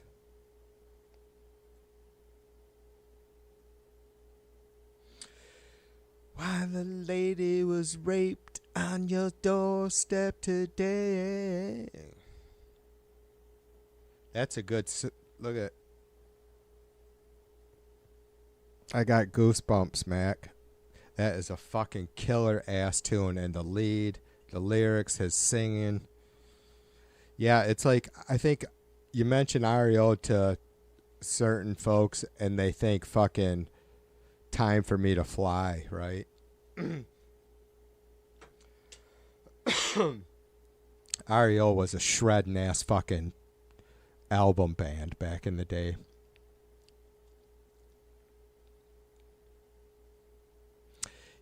Yeah, Jay, I had Cakewalk for a minute because fucking DB turned me on to it. It's a huge program, and I just never. There's a lot of great free aspects to it, but it's fucking huge, as you know. I mean, it's so fucking huge. I mean, obviously, you got to take time to learn anything, but I'm fucking, I don't know if I'm stubborn or lazy, a little both. I've been using the same NCH since 2014. And I have tried Cakewalk. I tried GarageBand, I think, for a minute too.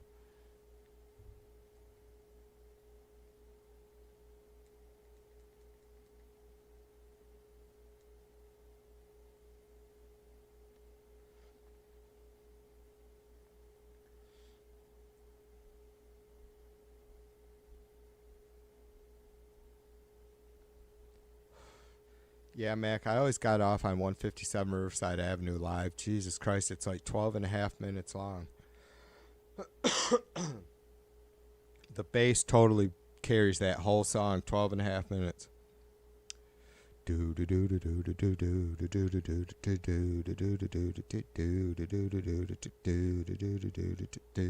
I can't imagine fucking playing some shit like that, like and or the drums for some songs like that when people fucking go all out live, or like Fish doing fucking 15-minute tunes and stuff. It's like holy fucking balls. It's like the guitar player, you fucking riff off, fucking hold a note, breathe a little bit. Fucking drums, you just not stopping. Or bass.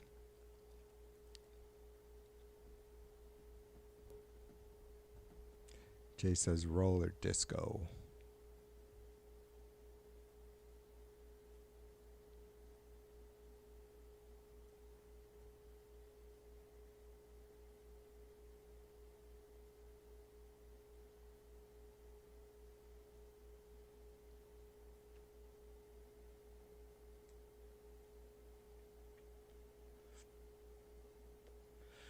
All right.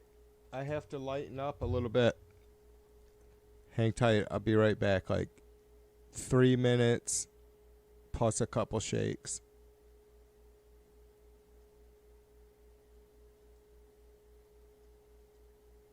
Three minutes and a couple shakes. Yeah, 3 minutes and a couple shakes. I wish I could play some.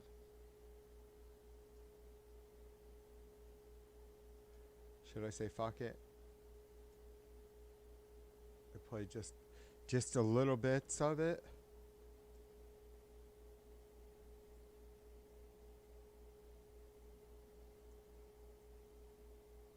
I said I want 57 Riverside Avenue. Gary talks on the guitar. He says,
So goddamn good. So goddamn feeling good. People, I was just sitting there feeling good. Ba-do-do-do-do-do-do-do-do-do-do. The timing is stupid. That's why rock and roll will always remain king. The only king we should ever have is rock and roll. People, I was just sitting there feeling good. Do-do-do-do-do-do-do-do.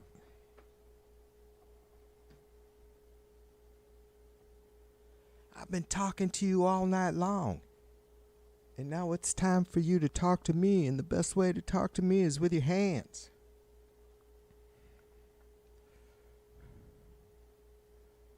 I'm back in the saddle again.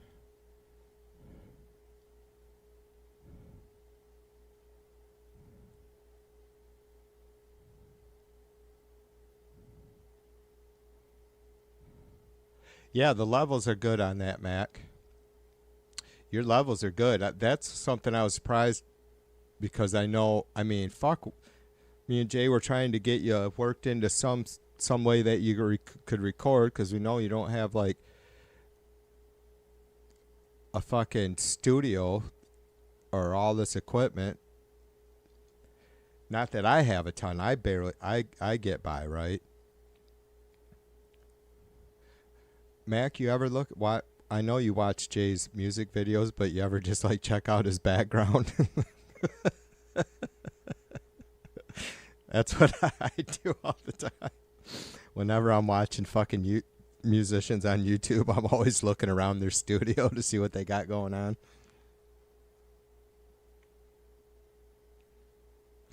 Yeah, but for like she said, I couldn't believe the right off the bat. Maybe it was the very first, like, just couple second, or maybe it was like just the basic blues riff that you sent me and I ended up fucking around with, right?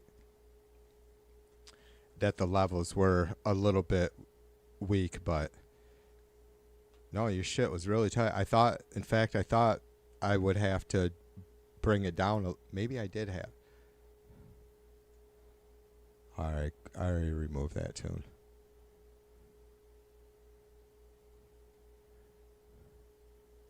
I know for the post I had your bass track boosted a little bit more than I would normally. Just because I was wanting to show you off. I mean, I would definitely have to have it pronounced on that tune. Because it's one of those, it's 6.5 minutes long. Another bass-driven tune.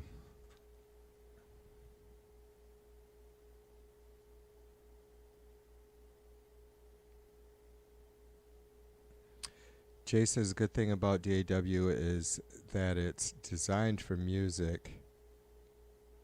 And the good thing about OBS is that it is made to run your DAW inside of it.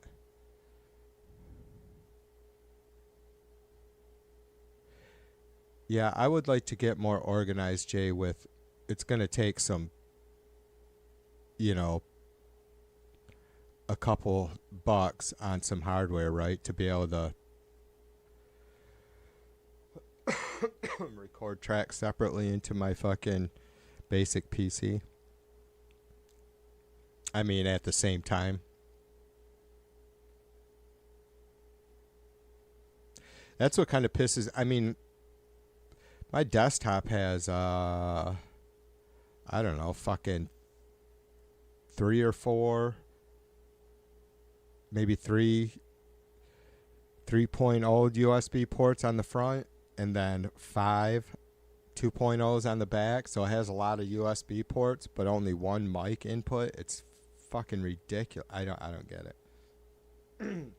Something that always pissed me off. It's like, why hasn't Microsoft been able to find a way to separate inputs in the fucking operating system or the onboard setup?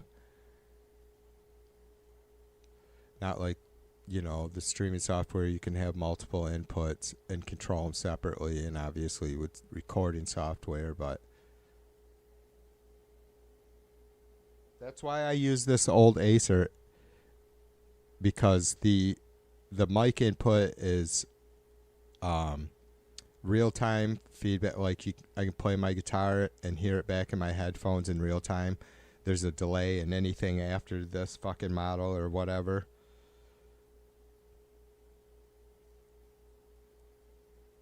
God damn it, I got something in my eye besides my finger.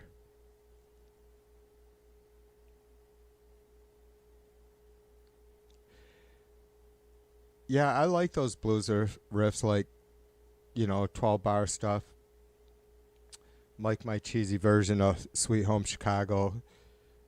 And that's why that tune that I fucking came up with last night, it's got that fucking twangy pull off. I'd like to come up with some more fucking complicated slides or pull offs for some fucking really dirty fucking twangy blues.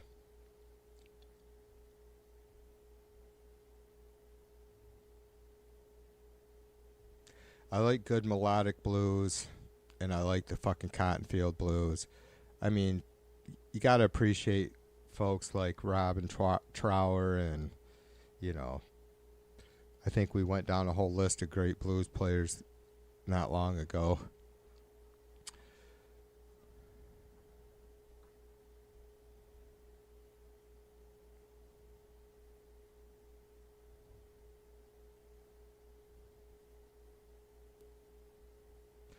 Darlene says Macaroni Rocks, North Carolina. Well, I've been watching. There's some live YouTube feeds from Asheville. I don't know if it's just one bar in particular or a couple of them. I don't even know how big Asheville is, but it seems, and Matt could probably be able to elaborate on this.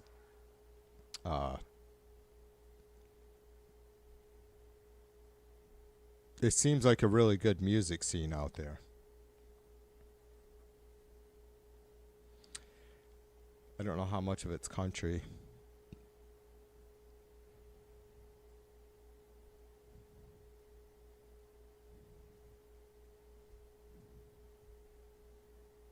C is a good key to play, like to get some moody shit going on for blues for sure. Like you listen to some of Zop's most fucking heart wrenching shit or attention grabbing shit, and it's in C.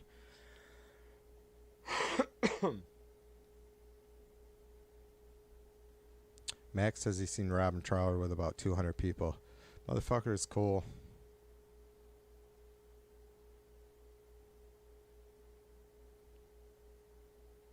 He's still out there getting it too. One of those dudes, it's like, fuck, man. Does he fucking hang on to some of them heavy ass guitars like fucking Angus Young playing with the full size fucking SG classic? It's like, holy shit, dude.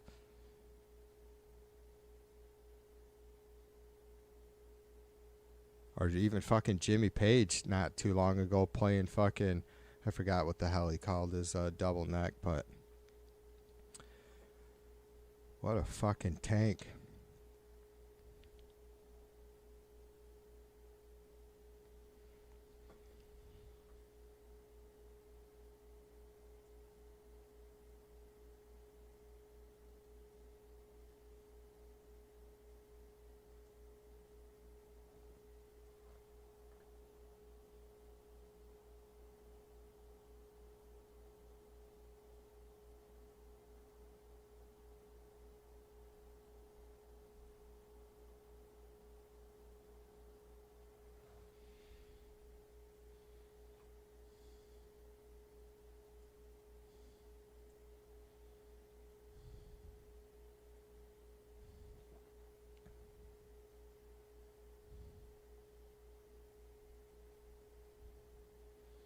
Max says that he introduced his producer as the man who lost his shirt.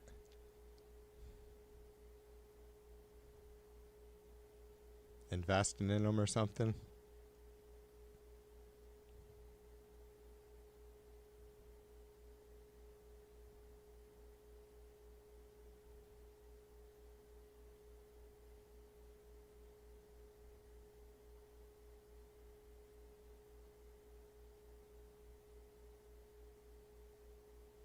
Yeah, Max says the night scene is hopping in Asheville. Yeah, I figure it's probably a lot of country, but yeah, one of the whatever feed, it's like fucking rock and blues and some country-ish.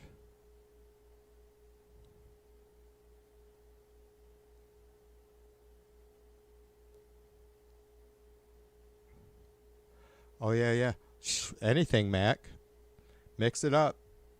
Do a 80, 90 BPM. Do a fucking 120, 130 or something. 140.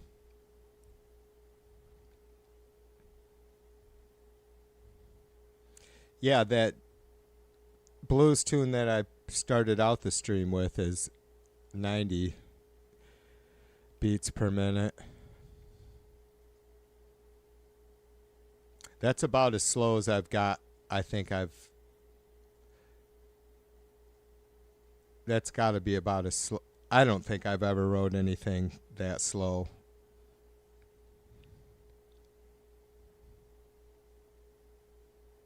Like T for One by Zeppelin. Don't do down, won't, ba now, won't, ba wow, ba ba. It's hard to play slow though. It's hard to fill up all that fucking space for sure.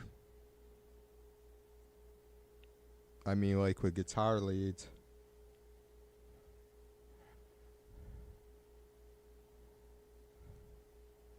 Oh, I see. Yeah, because it was such a dead show. Yeah, that's got to be tough. Like I seen Yes twice, and I seen them in I don't know, 91. And it was actually Anderson, Wakeman, Howe, and I always forget the other guy. And then I seen him in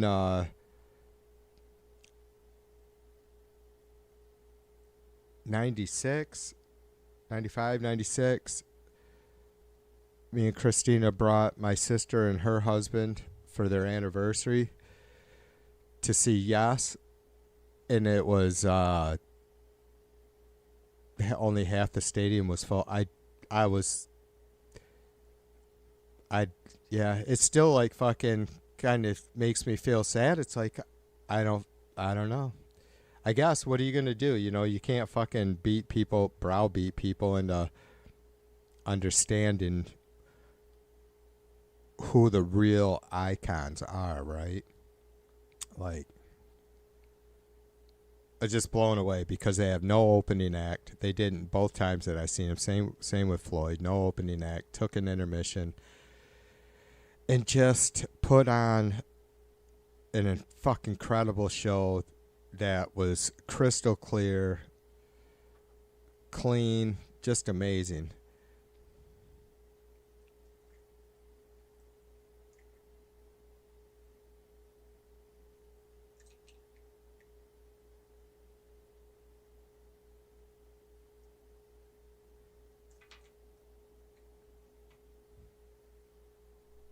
Telling you, I could play and sing some country. I could sing some country. I'd have to be picky. The Waylon Jennings, maybe that God damn it, Kenny Chesney tune. Is it Kenny Chesney? I don't even fucking know if I got that right. Little Winona Judd.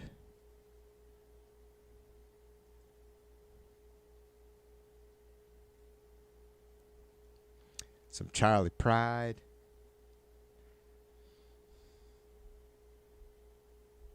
I'd have to think about the country shit, that's for sure. Some Loretta Lynn. I don't think I could sing any of that shit. Maybe Jolene. Jolene, Jolene, Jolene, Jolene.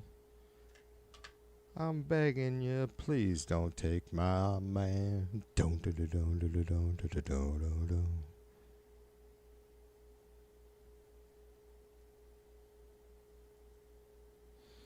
I got goosebumps again, man. Miley Cyrus did a great version of that tune too, but God, it's that fucking moody ass minor chords. It's so fucking.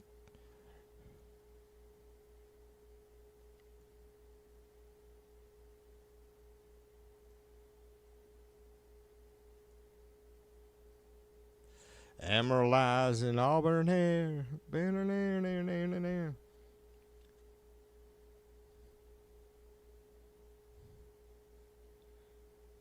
Wagon wheel? That sounds familiar.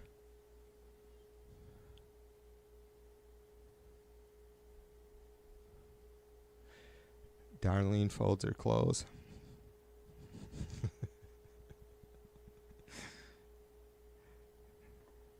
Mine get layered nicely in the basket, in the laundry basket. No folding.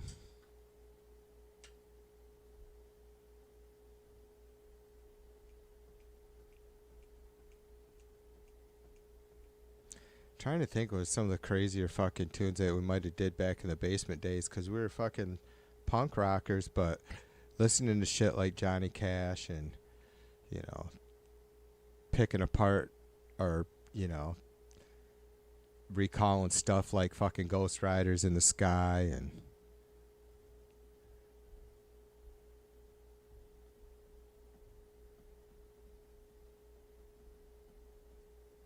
yeah, Jay says no one can fuck with Dolly. She has fierce defenders on all sides.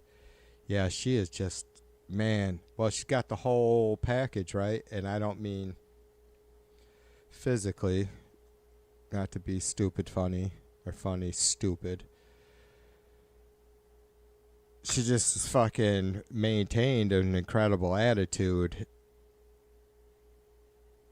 and earned nothing but respect her whole fucking long ass life. And she has a haunting voice. And a tasty voice, sweet voice, sexy voice. Yeah.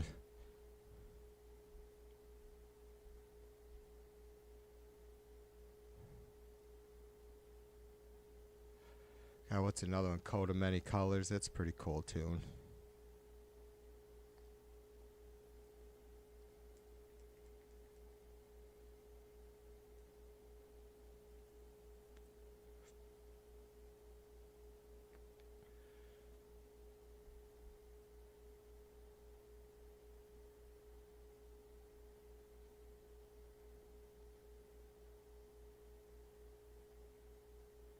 Max says Dylan wrote it for Old Crow Medicine Show. Oh, the wagon wheel. Yeah, yeah. She also did a version of Mule Skinner Blues. And a bunch of people did versions of that tune. But you guys, if you guys are familiar with that tune at all, you have to listen to the Fendermen if you haven't heard them. I think they're brothers. Or were or whatever. It's most of the versions of Mule Skinner Blues are pretty slow and dirty and like you know, Woody Guthrie type style stuff, but the Fendermen do a really upbeat version of it. Hey there, water boy. Hello, Captain. Down, down. Good morning to you. Do you need another Mule Skinner? Down on your new mud run. Some fucking yodeling going on there.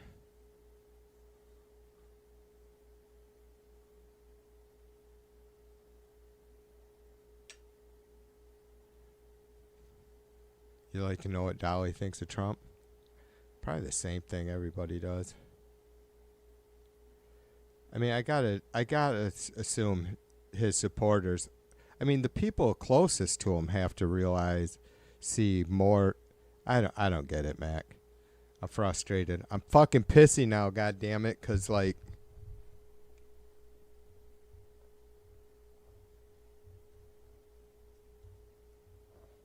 The fuck, man. Every one of these sons of bitches on the inside are fucking advancing themselves financially, and they're never probably going to be held accountable in any way. Maybe they're not even breaking their law. They're just fucking taking advantage of their fucking position. Allowing Trump... It's... I don't know what to say. Maybe they realize the world is fucked, too, and don't give a fuck. Don't think it's worth trying anymore.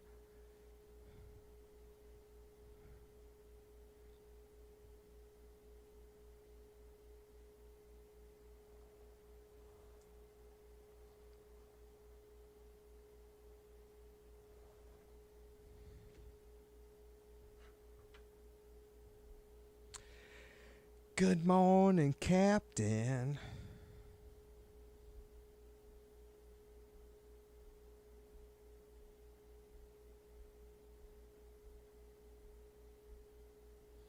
B says you've kept me entertained long enough to clean out the fridge and make a big pot of chicken stew.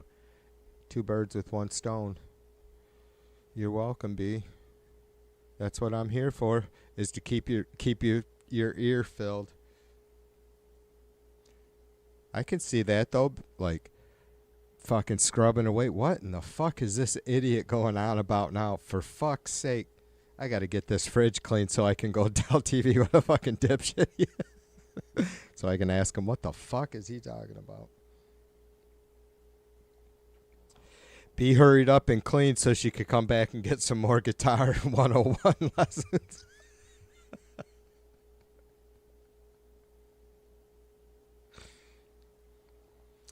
I love you guys. I think this stream, this channel has gotten 10 times better in this last year, and I'll tell you why. Because I feel like especially like Fred, that motherfucker, he's not afraid to fucking just open it up. I love that, man. I mean, my fucking buddies that I grew up with, we were fucking brutal. That's how I roll. I mean, I can't beat up on you guys. Sometimes I pick on y'all a little bit, but I love it, man. It makes me feel fucking accepted when people give me shit. Not when people come in and say they fucking spread the pictures of me smoking meth all over the internet.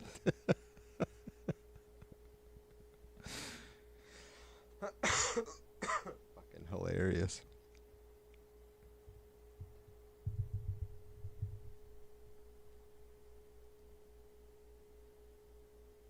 Nobody smokes fucking meth with a dab pen. If I was smoking meth, I'd have fucking little, I think it's, what do they call them? Foil hits or something. You fucking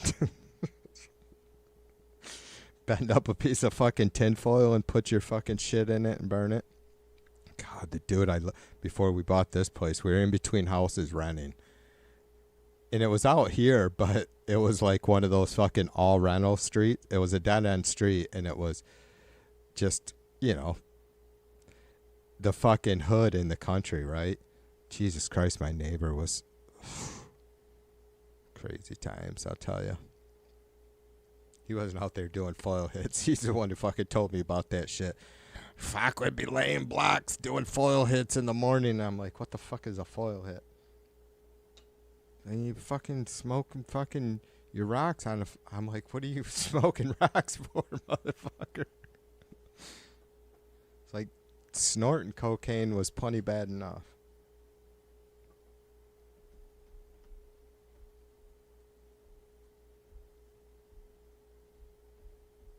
Max says be right over. Yeah, if B's down south, you're probably not far from. She's hard to keep track of. She's all over the fucking place. I think she goes down to Florida when it starts getting warm, and then she comes back north when we get shitty weather.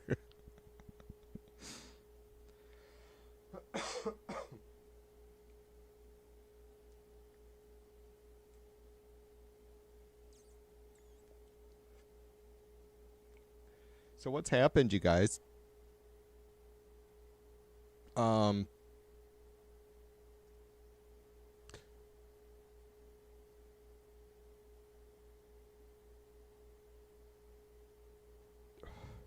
I don't know what happened yesterday. I thought the Dow had a really good day yesterday, but I didn't realize until yesterday or Sunday that the Dow had a really bad close Friday, right? Did I see that right? And then it was down like 300 points today. I said a couple weeks ago that I think it's probably, even though it may still be a little bit volatile, I don't know that we're going to see any huge downswings anymore. But what the fuck do I know? Gas just jumped again like 40 fucking cents a gallon. it was I don't know, $1.95 or something for E85 a couple days ago, and it's $2.38 now.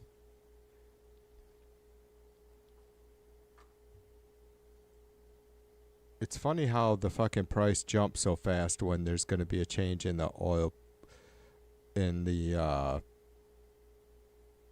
supply market, but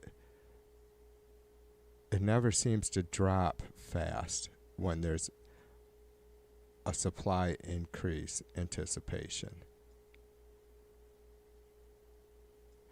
Do do do do do do do do do do do do. Yeah, Jay says it dropped like 800 Friday, went up 300 yesterday, back down 300 today. Yeah, that's what I thought. I only had seen the percentage. It was like 1.75% on Friday or 1.5 or something. And then I did see the actual points was 299 or something today.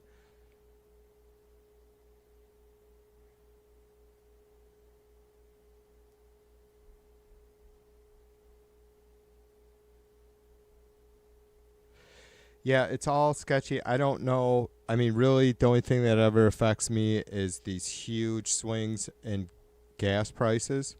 It's always probably going to be like that. I mean, the shit's never going to be real cheap again, where you can all of a sudden change your monthly budget, you know?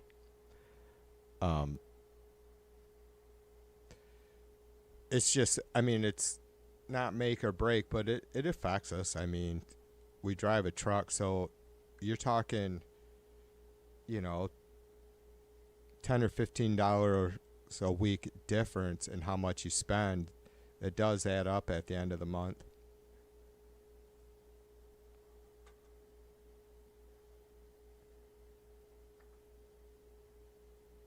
B says gold dropped a bunch too. See, and I thought, I mean, I believe that, but it also had, didn't it like jump like $300 or some stupid shit the other day? Maybe.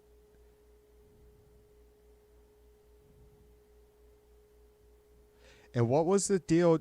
Maybe it was a Chud. No, it was a fucking news article, but I don't know if it was. Yeah, maybe it was the Independent or something. DeSantis has made gold legal tender in Florida. I guess I'm not sure what that means. Like, I doubt. I mean, I can't imagine that it's forcing businesses to make transactions in gold available to all their customers. There's just no fucking way, right? So, like, I guess for the folks, the businesses that want to be able to accept or give change in gold, they're able to. Like, who is that going to be? I mean, of course not fucking restaurants, not McDonald's. It's not going to even be fucking places like your supermarkets like Walmart or Kroger's. It's not going to be fucking car dealers. It's not going to be your fucking utility companies or cable companies. It's not going to be your insurance yeah, I doubt it. I mean, I don't know. It's going to be fucking conspiracy prepper Trumper fucking nuts that own a business themselves or whatever, and they're going to somehow figure out a really labor intensive, probably costly way to accept fucking gold from their customers or whatever. What the that shit's just such a, I don't know what to think. It's like when someone like DeSantis does that kind of shit,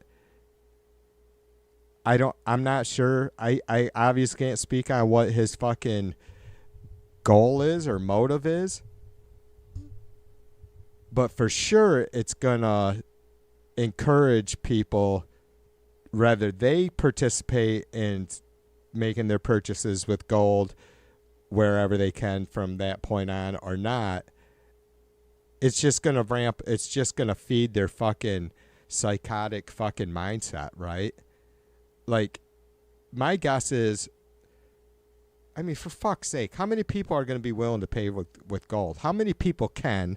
Let's start there. And then what percentage of those people are going to? And then where are they going to be able to fucking, what product and services are they going to be able to pay for with gold? It's just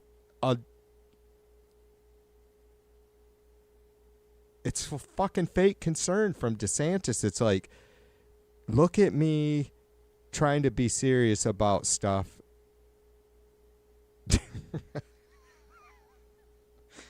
God damn it. I wish I had a better way of explaining my fucking thoughts, because it's just a goddamn joke.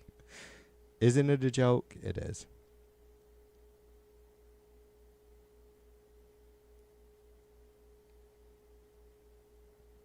Yeah, of course, B. I'm sure you've noticed that, sister. B says crude went up today, but nearly everything else fell. That's always the way it goes. Like, when the market seems to be growing strongly across the board, gas is dropping because people, I guess because of the anticipated money people are going to have, or whatever, or, you know, recreation, what do you say, extra funds?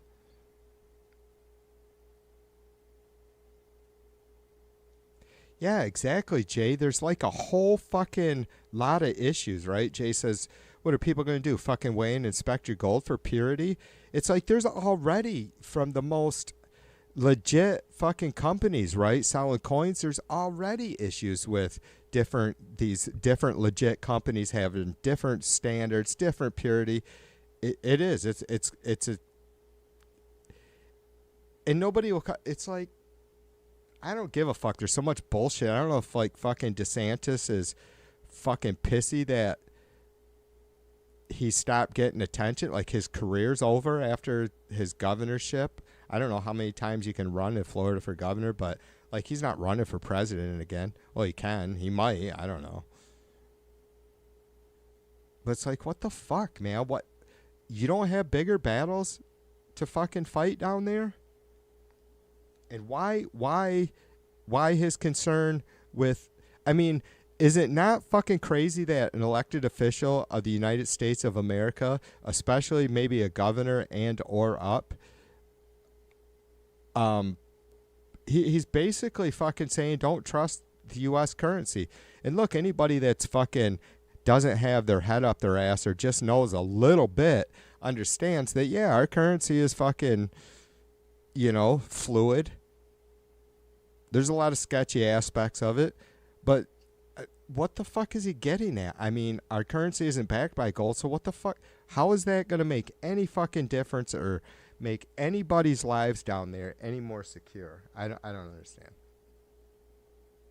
I don't think anybody gives a fuck. Anybody who fucking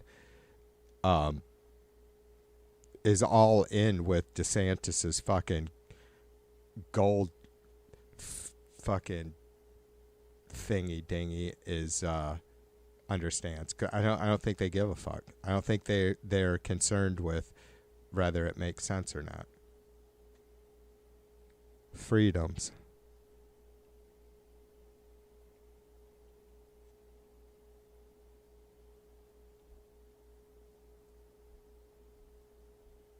Yeah.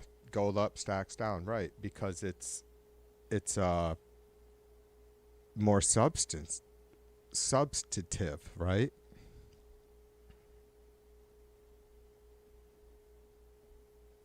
Get the fuck out of here. B says, Trump says the U.S. will launch an attack on Iran imminent. All right, you know what? I wonder if I should just restart this. I don't know. I need to adjust my camera, though, so I can get closer to my monitors and start pounding away on the keyboard. Because I assumed I was going to switch over at some point and start. I didn't know what was going to happen or with the protests or continued protests. I'm sure we'll still see them, and the shit may ramp up again or, you know, whatever. But this Iran story is getting to be pretty big, so I got to go get something more to drink, either a water or just a straight coffee. But I'm going to scoot up and fucking do some yapping for a little while yet because I haven't had any time over the last 10 days because of the protest to see just how fucking. I mean, I hear bits and pieces here and there, like Israel just devastating more folks in Gaza and then attacking Iran, obviously, and all this. And I've seen some video footage. Seen some video footage of Israel taking hits the other day that was pretty fucking surreal. It was a trip watching those missiles come in, watching most of them getting taken out, and then watching them come in, the ones that didn't come in. So I appreciate all you folks. I'm not going to restart the stream. I'm just going to hang with it, but I am going to go dark for a second and get my camera and mic moved up and my desk and all that good shit, all right? So if you haven't, hit that thumbs up or down. Share with those you love. Share with those you don't love. And if you haven't subscribed, subscribe and ring the all bell. We do all kinds of fucking shit here, and a lot of it basically shit, but music, politics, natural disasters, protests, government proceedings, blah, blah, blah, blah, blah. Sometimes I just sit here and fucking run my yak sucker. All right, you guys. I'll see you in a minute, all right? Woo!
Check, check. Testicle.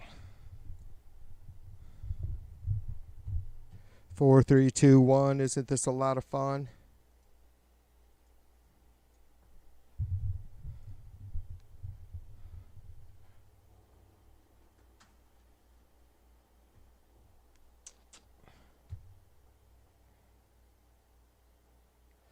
Courtney Love right there, baby. Half naked, half painted.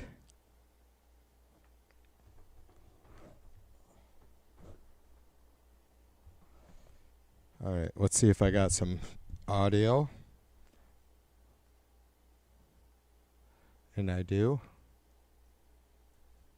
Isn't this a lot of fun? Hey, hey. Get that goddamn 250 out of there. All right, so B just informed us that all right, shut up.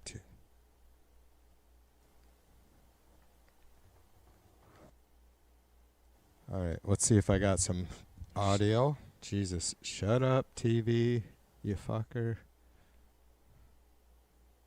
All right. Did I finish my sentence? B just informed us that Trump is about to start nuclear war with Iran because Israel genociding the Palestinian people isn't enough. Trump needs to get himself some of that action. So funny, I was just it's not I mean, I can't say it. I don't clickbait my titles, though I may make them provocative. Today was clickbait. Well, I mean, I didn't plan on fucking going on about it. I mean, Trump is encouraging genocide. We talked a little bit about that tonight earlier with how our both chambers of Congress blindly support Israel and all the shitty shit that they do for whatever reason. They be doing it and doing it well. Yeah, it bumps me out. I don't have my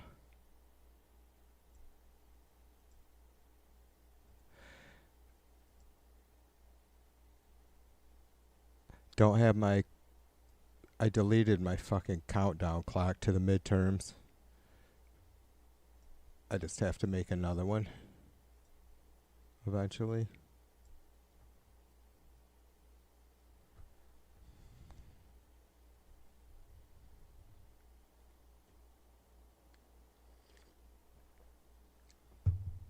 Max says, God, he wishes we had a very experienced, highly qualified, strong woman as president right now. Yeah, can you imagine? It's how it be, brother. Can you imagine if we had a President Harris right now? I mean, her fucking communication skills are off the charts.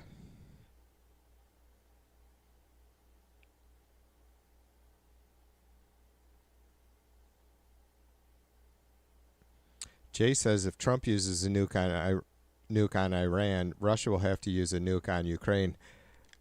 I don't disagree that like Putin may try and do some sort of blackmail thing like that, Jay, but well, two things. I'm not sure, and I don't really know. I mean, obviously we know that, to Jay's point, Russia certainly supports Iran. Right now, I guess in the last year or so, it's been minimal because Russia obviously has their hands full. But outside of that, I don't know how much interest Putin really has or gives a fuck what's going on in Iran. You know what I mean? I mean, he cannot be happy. He cannot appreciate. It's like strange bedfellows thing, right, brother? Like Putin cannot have any sort of tolerance. Well, the terrorist thing, right? Like, fucking Russia's supposedly a Orthodox Christian church or country or whatever, and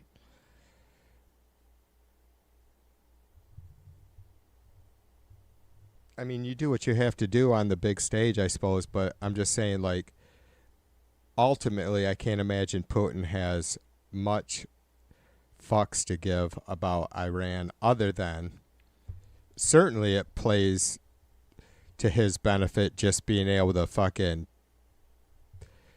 say, look at what warmongers the U.S. is. James, what's up, brother? Giddy up to you. Ow! James in the house. James, we were just talking about flamethrowers.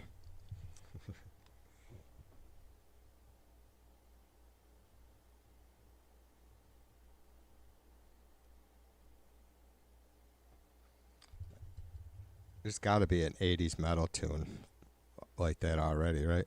'Cause I'm a flamethrower.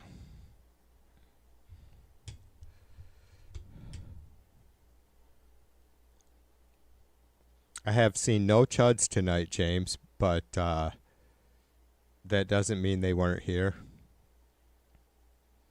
There were whispers of a bully coming by, but I never seen him.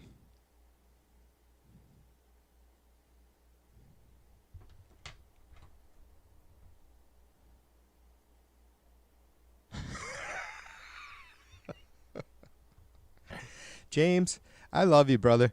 You're no dummy. That's why I love you.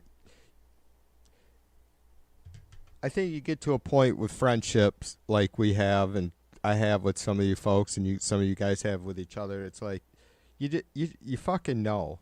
It's like none of us who fucking. There's always times we fucking have disagreements on certain shit, right? It's.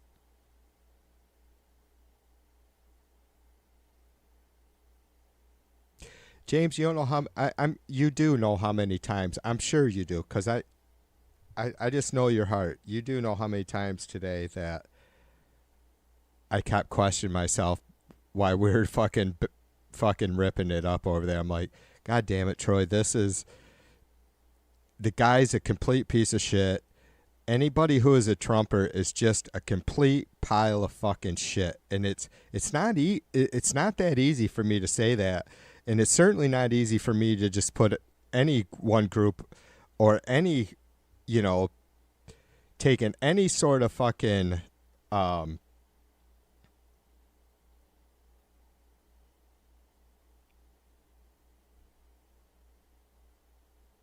any sort of demographic and for one thing or another, right? And putting them all in a box, right? The demographic being Trump supporters, not all being alike, but having that one thing in common, which just it solidifies it for. God damn it, fucking bugs up here. These people are traitors. Tied fucking. I'm like, dude, are you fucking kidding me? What the fuck is the matter with you, man?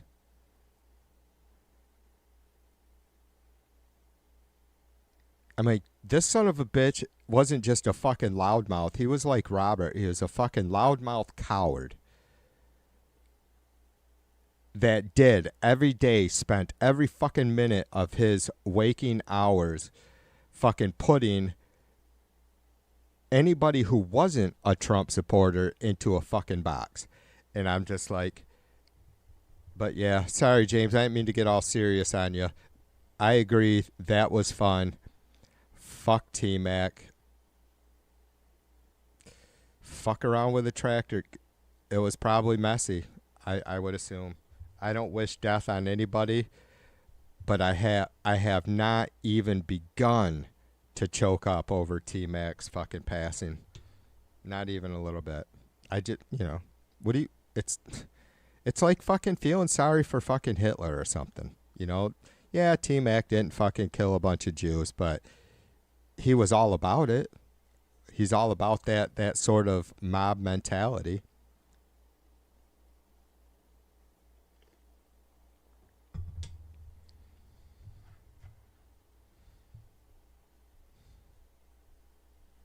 A double T-Mac with some fucking French fries.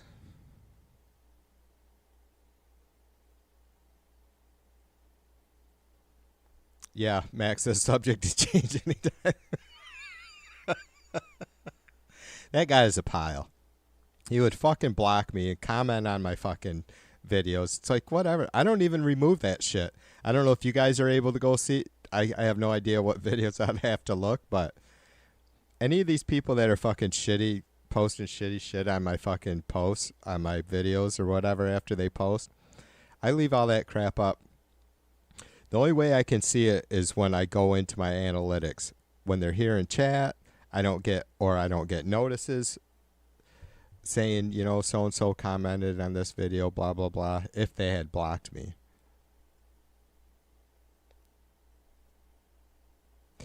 It's disgusting to the extent that that motherfucker touted his fake patriotism. Coming in, posting the fucking Pledge of Allegiance in chat and blah, blah, blah. It's like, you're a fucking clown, dude. You know what? And I think him wrestling with a tractor proves that he's a fucking clown. It's like, if you've been around fucking farming your whole life, either the people around, you know, you're too fucking stupid to realize that maybe there's some shit you've gotten too old to do, or the people around you don't give a fuck, or both. And what does that say?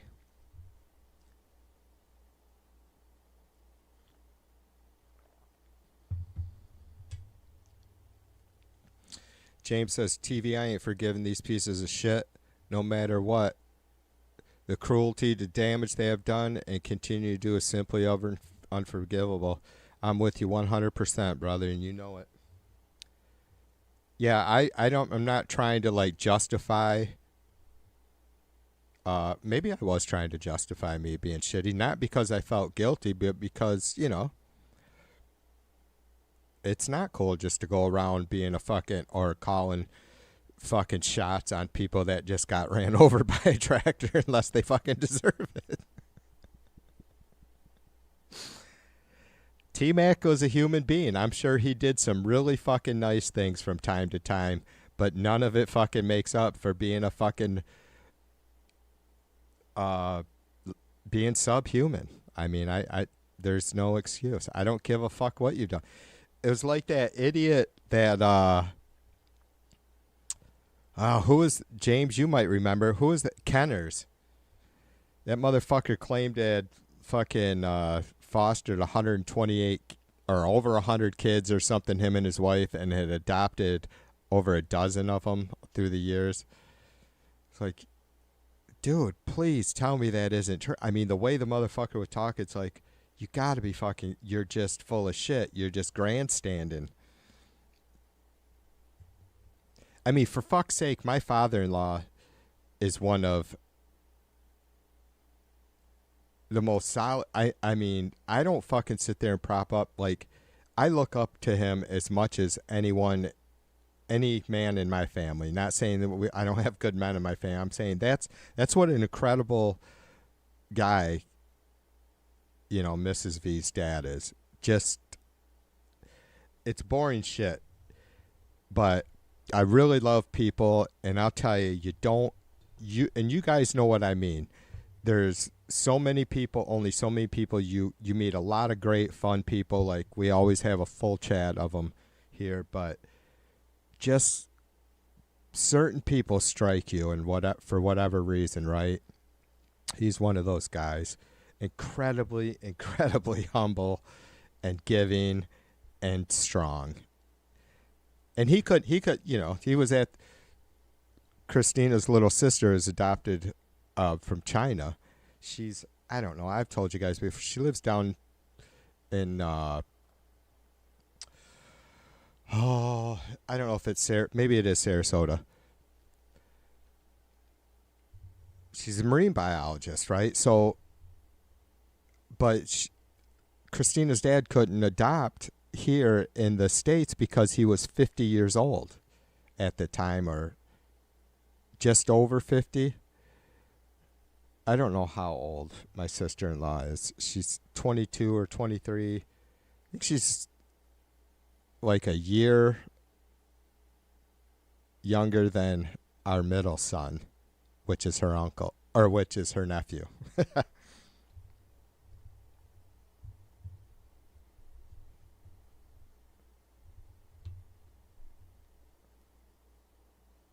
So, anyways, I hope to God they weren't letting motherfuckers like him fucking adopt foster kids, which sadly we know there's all kinds of fucked up foster homes out there.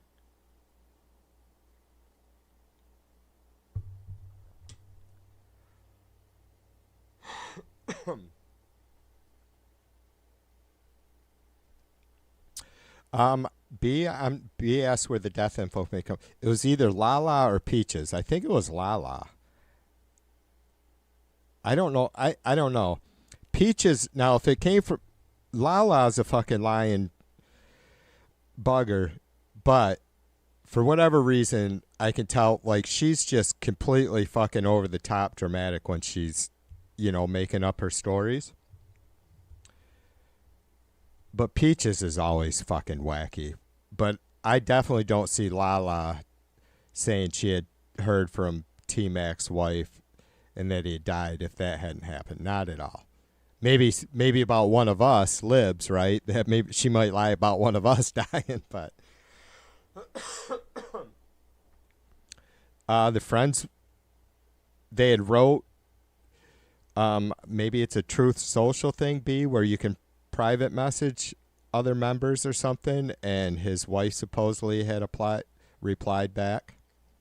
Like they hadn't heard from him in a while or something, but I guess it would they say that, James, do you know, the 7th or something like that? 7th, which I guess could be right. I would have seen him just around a day or so before that.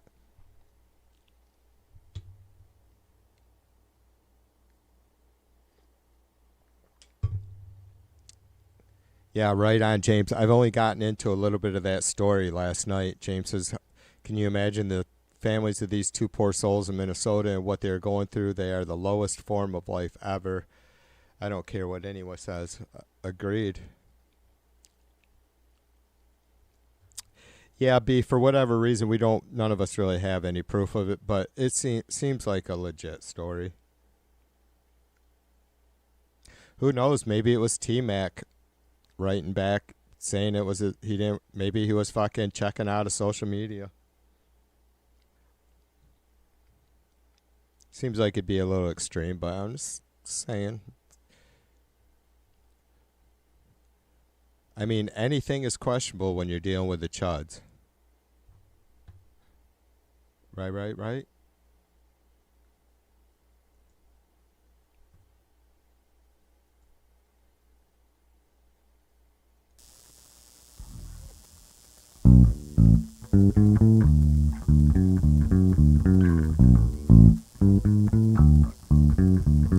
I went back to Ohio,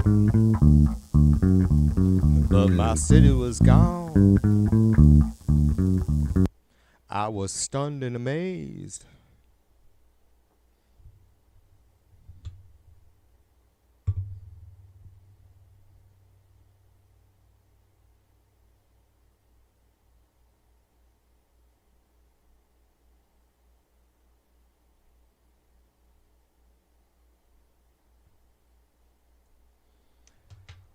All right, hang on, guys. I gotta look up these flip-a-flapping news stories.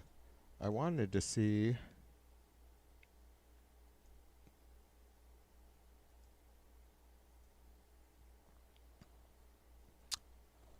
I wonder if I did a monitor capture.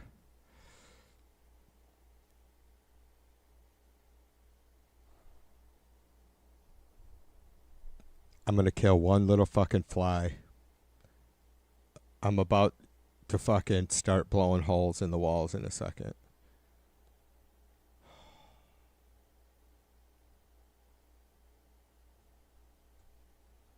There we go.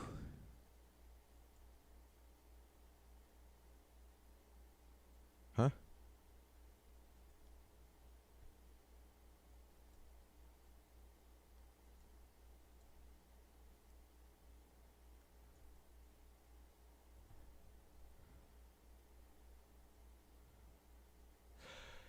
Yay, it did drop down.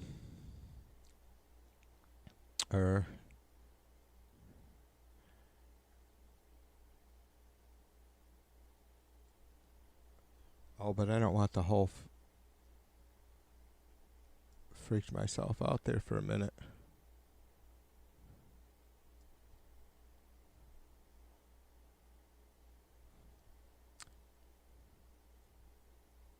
Oops, come on.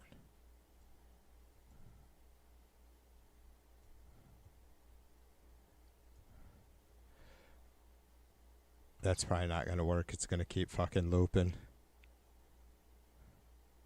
Oh, maybe it will. I don't know. Let's just go. Let's just work through the fucking... God damn it. You guys aren't going to be able to see that shit. Anywho.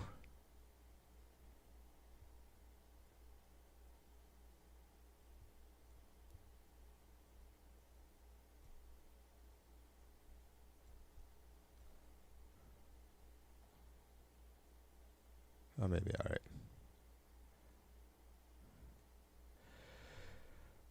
Daily Mail, blah, blah, blah. Some of these are bullshit. Trump accidentally drops historic UK-US trade deal.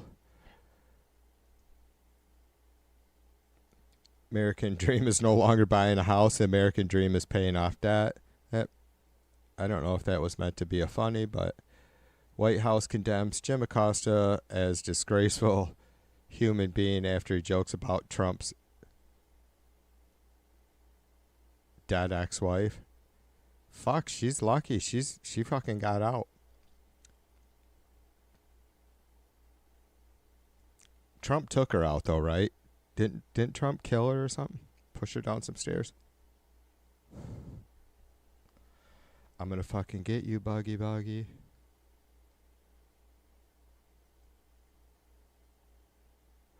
McDonald's has added the new new Happy Meal to the menu. Social Security Administration to eliminate rule 2026. Blah blah blah. The battle begins. This is probably not a great fucking trustworthy site, but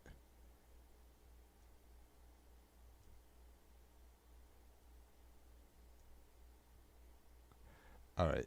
This whole display capture thing is gonna fucking totally wear me out.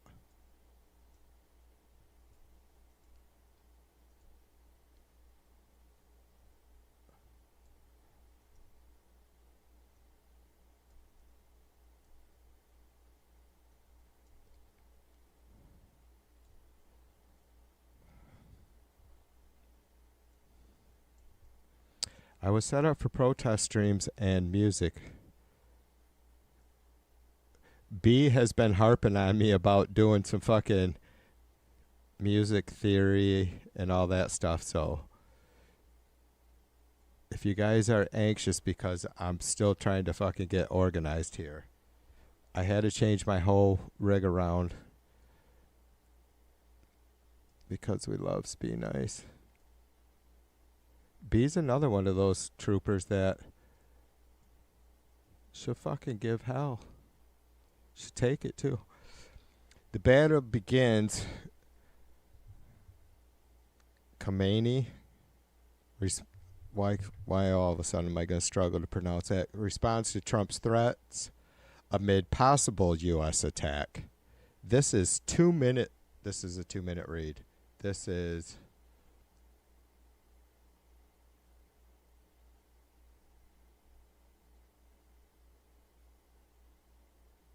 two hours ago.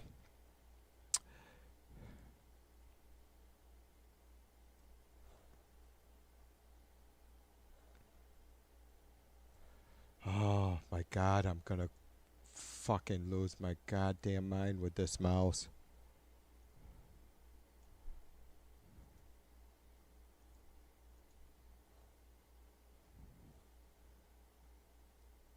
Fucking there we go, for fuck's sake. But as soon as I close that window, then I'll just have to fuck. Anyways, in the first social media post since U.S. President Donald Trump threat to unconditionally surrender, Iranian Supreme Leader Ayatollah Ali Khamenei issued a warning to Israel on X, saying, that's funny. Does it drive you guys nuts if I fucking get sidetracked like Dennis Miller doing sub references?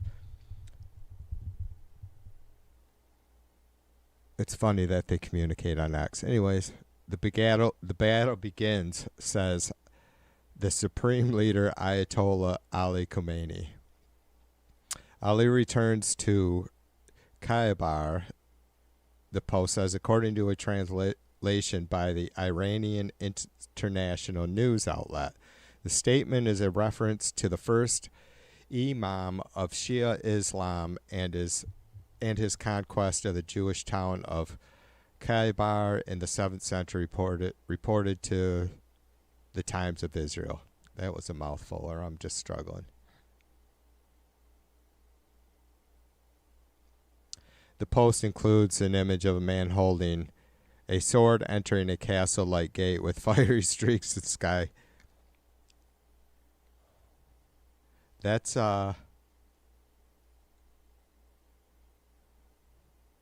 there's the fucking image that the Supreme Leader, that's easier for me to say. That was the image that he posted with his fucking Twitter comment. Ooh.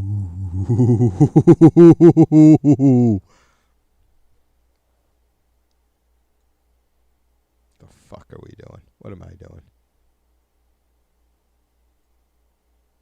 Minutes later, Khamenei posted another warning to Israel. We must give a strong response to the terrorist Zionist regime. We will show the Zionists no mercy.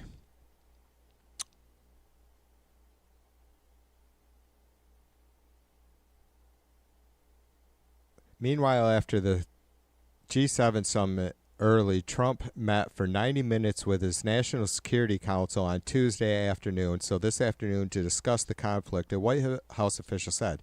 He reportedly spoke with Israeli Prime Minister Bibi. Trump on Tuesday declared that the United States has full control of Iranian airspace. What the fuck is he talking about, you guys? Stating that Iran's defense system, including advanced tracking equipment, are no match for American-made military. Well, yeah, we get that. He hailed the superiority of U.S. defense capabilities in a post on Truth Social. Trump wrote, Iran had good sky trackers and other defense equipment and plenty of it, but it doesn't compare to American-made, conceived and manufactured stuff. Nobody does it better than the good old U.S. of A. He also warned that the U.S. patience was wearing thin. While he said there is no intention to kill Iran's leader for now, his comment suggested a more aggressive stance towards Iran as he weighs whether to deepen U.S. involvement. Wow. You know, I hesitated for, like,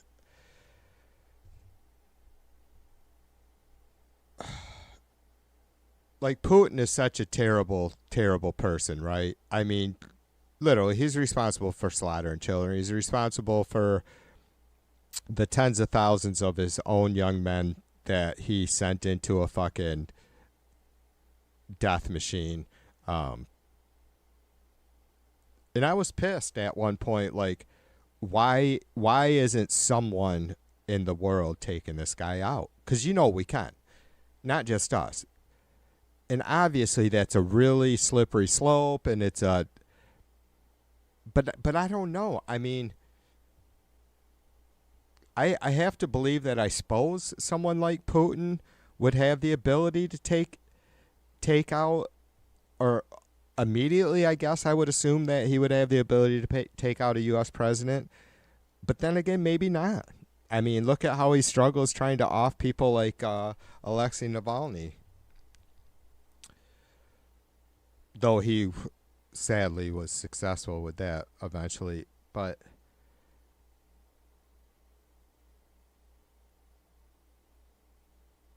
I mean, we're sitting here, or I am sitting here trying to maintain, even though I am hardly, you know, any sort of reference for morals. We're sitting here trying to maintain this certain level of morality in really dark issues, right? Dealing with a leader that's slaughtering people for no reason. And we have the dirtiest motherfuckers at the top of our intelligence and all that. I mean, well, maybe they don't have a problem with us, fine.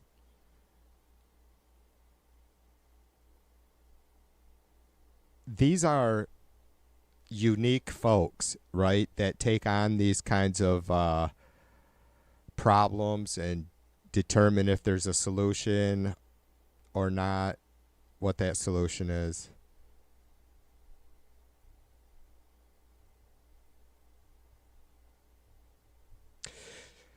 So with Trump making a statement like they're not going to take out, what the fuck? That's just pure fucking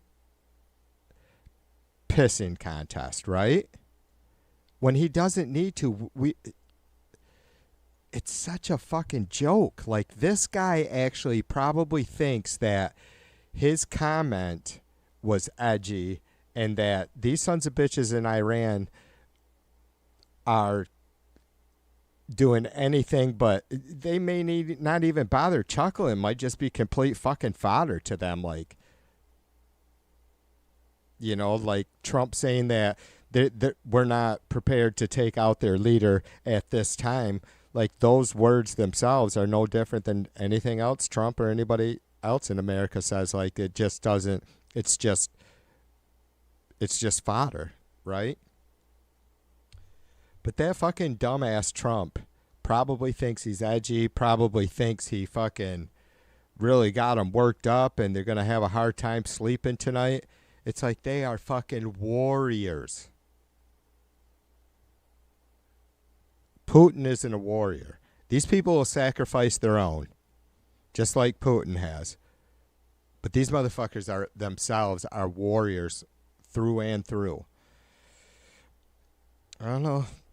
I guess Trump didn't learn that. I mean, what are we going to do? You could fucking totally just, you know, flatten the fucking country, I suppose. You know, we had that option in Iraq or Afghanistan.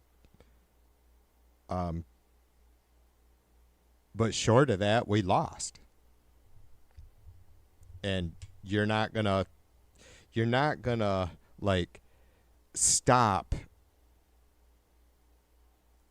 the Persian people from continuing to have their hopes and dreams and desires to live whatever life they want, right?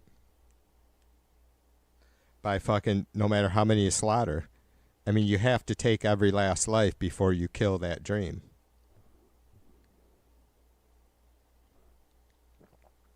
Mouse, what's up, sister? Cheers to you. Madam Z up in this house.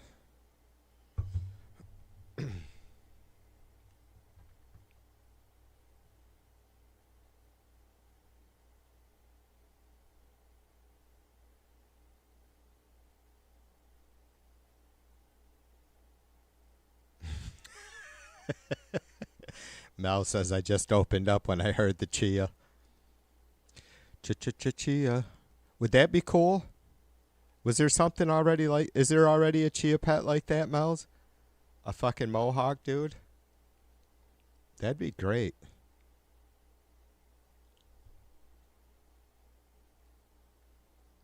Would have to, like, make it so...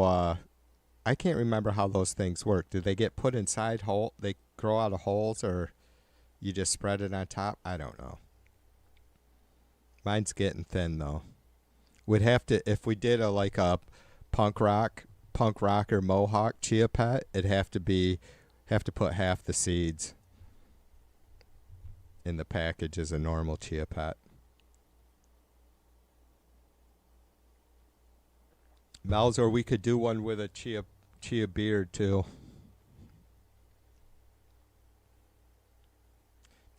Chia. What's the other fucking awesome Christmas commercial? Clap on, clap off.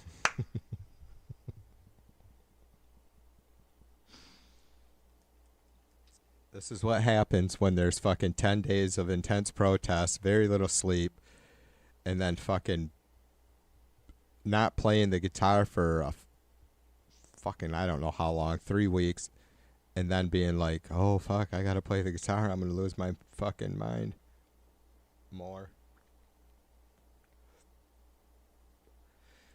James says, ICE is pushing their luck. I'm telling you, this shit keeps up and they'll get a war like never before. I'm serious, people are breaking point on with these fuckers. I only, I've fucking subbed to a whole bunch of new people this past week or so, James, so I haven't seen much action as far as the protesters go, but I have wondered what how heavy the ICE raids have been since like last Friday. Or, 2 Fridays ago.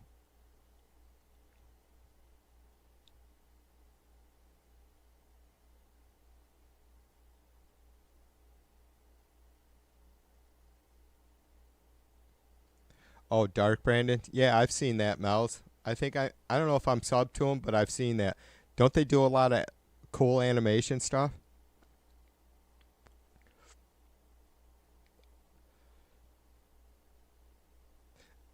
I want to say that I've watched one of their fucking shorts or one of their animated videos. Like, they had a ton of the shit, right? Like, this is 20 minutes long, like a full episode or something. And it was pretty good.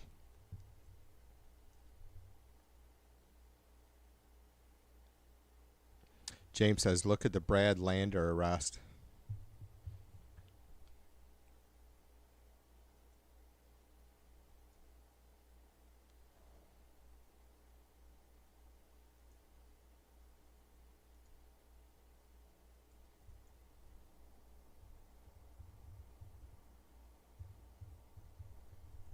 I need to fucking talk to Dave. I'm so pissed off that my fucking browser keeps getting set to Yahoo, and I don't know why. Really, really fucking irritates the living fuck out of me.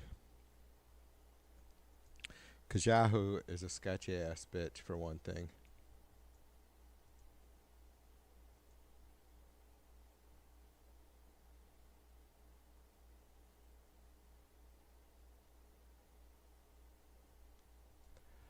I don't know why it does that.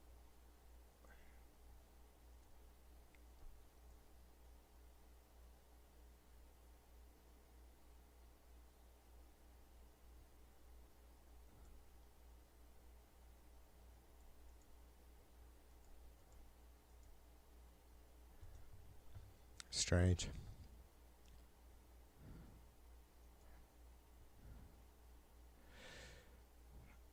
New York City mayoral candidate Brad Lander arrested, released by ICE. You should take a shot at this. Get on some camera. Look at my back. No, move out of the way.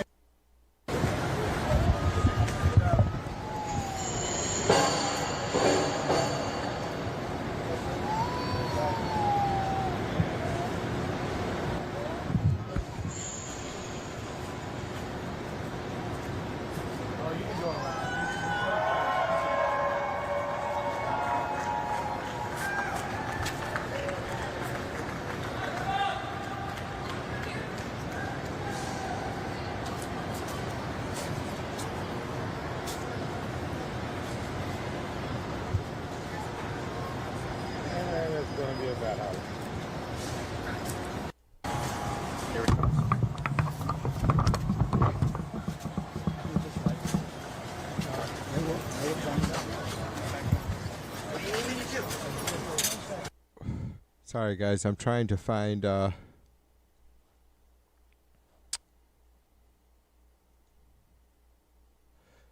where the presser starts. Excuse me, we need to deal with this. Excuse me, please, everyone. We need to deal with this situation. This is a sorry day for New York and our country. I was literally walking the streets of Little Haiti to try and bring some comfort to a community that's under siege with a travel ban and losing their legal status. The streets were empty. People are scared. Businesses are concerned about their future. And that's when I got word of what had happened to my colleague in government, our controller, Brad Lander. The video is shocking. I knew I needed to come down here immediately and check on his whereabouts and do what I could to intervene. I'll let Brad speak about his experience. But to my knowledge, the charges, there are no charges. Charges have been dropped. He walks out of there a free man. But here is, while that is a positive outcome in a very high-profile case, we're also concerned about those that are walking out of this courthouse, taken away from their families. They don't have the attention. They don't have the lawyers. And that's why the state of New York is providing $50 million to cover legal services for people who are finding themselves in this situation. We continue to do what we can to support the communities and the immigration coalitions and thank them for their work that they're doing at this time. It's hard to see these people, to know their stories, to hug them, to know they've been separated from loved ones. I just want to say we're a better country than this. We're a far better country than what we're experiencing. This is New York. This is New York. A land of immigrants. We're proud of them. As I stood in the hallway, upstairs, on the 9th floor, waiting to know the whereabouts of my friend, almost everyone I spoke to who worked there, in security and otherwise, they came from other countries. They're immigrants themselves. Don't forget that. Don't forget that. Ladies and gentlemen, I present our controller, Brad Lander. I want to thank the governor, and I want to thank Immigrant ARC, the organization that I was volunteering with today, and all the other volunteers that are here. I'm New York City Controller Brad Lander, and I'm happy to report I am just fine. I lost a button. But, you know, I'm going to sleep in my bed tonight, safe with my family. I'm grateful to hear that the charges are not being brought, but if they are, I've got a lawyer. I don't have to worry about my due process rights. At that elevator, I was separated from someone named Edgardo, who I had just met a couple of minutes earlier. Edgardo is in ICE detention, and he's not going to sleep in his bed tonight. So far as I know, he has no lawyer. He has been stripped of his due process rights by a government and a judge that owe him a credible fear hearing before they deport him, and yet have decided instead to strip folks like Edgardo and the prior gentleman that I walked out with, whose native language is Yoruba, and who only got a translator in French. And so when the judge said, do you understand what it means that after I dismiss your case, you'll have no status? He said, no status, as he recognized what was about to happen. So I will be fine, but Edgardo is not going to be fine. And the rule of law is not fine. And our constitutional democracy is not fine. This is the third week in a row that I've come down here with Immigrant ARC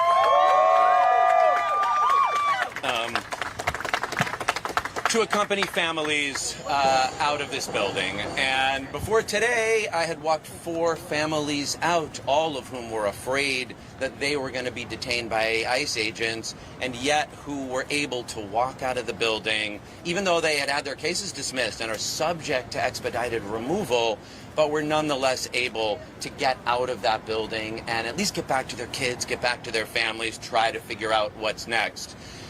Today, Meg, I really want to say a big thank you to my wife, Meg, who was here with me doing it.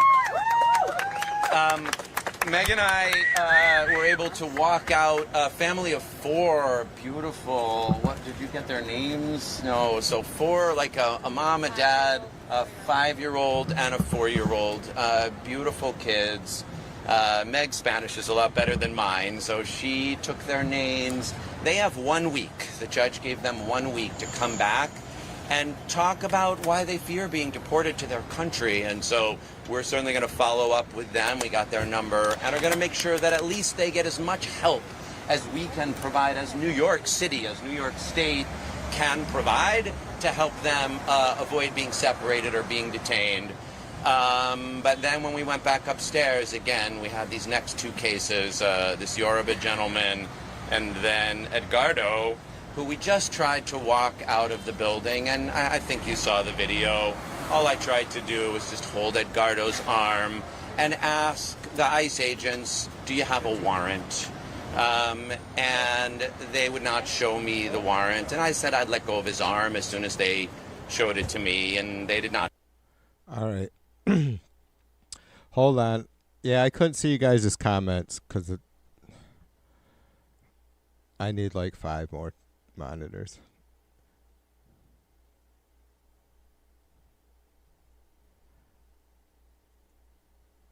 Yeah, this was a long presser.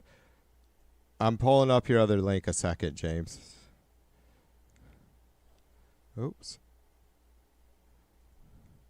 I don't need to see my email.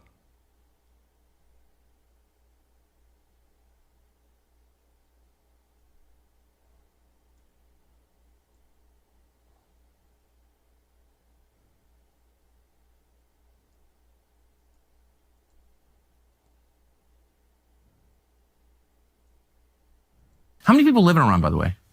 I don't know the population. At all? No, I don't know the population. You don't know the population of the country you seek to topple? How many people live in Iran? 92 million. Okay. Yeah, How could you not know that? I don't sit around memorizing population tables. Well, it's kind of relevant because you're calling for the overthrow of the government. Why is it relevant whether it's, because it's 90 million or 80 million or 100 million? Why is that relevant? Because if you don't know anything about the country... I didn't say I don't know anything about Okay, what's the ethnic mix of Iran? They are Persians and What percent? predominantly Shia. Okay, it's not okay. even... You don't know anything about Iran. So okay, actually, I am not the Tucker Carlson expert on Iran. You're a senator who's calling for the overthrow of the government. You're the one who don't know claims anything about the country. No, you don't know anything about the country. You're the one who claims they're not trying to murder Donald Trump. You're the I'm one not saying that. who can't figure out if it was a good idea to kill General Soleimani, and you said it was bad. You don't believe they're trying to murder Trump. Yes, I do. Because you're not calling for military strikes against them in retaliation. And if you really believe that... We're carrying out military strikes today. You said Israel was. Right, with our help. I said we. Israel is leading them, but we're supporting them. Well, you're breaking news here because the U.S. government last night denied, the National Security Council spokesman Alex Pfeiffer denied on behalf of Trump that we were acting on Israel's behalf in any offensive capacity. No, we're not bombing them. Israel's bombing them. You just said we were. We are supporting this is Israel. High stakes. You're a senator. If you're saying the United States government is at war with Iran right now, people are listening. Okay. How many people live in Iran, by the way? Yeah, Tucker is oh my God, I just choked on my cocktail. Jesus.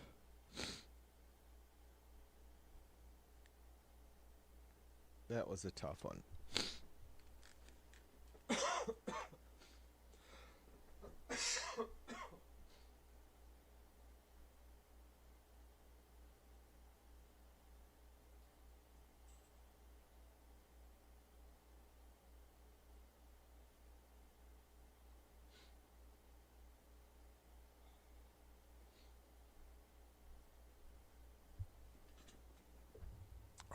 Oh my gosh.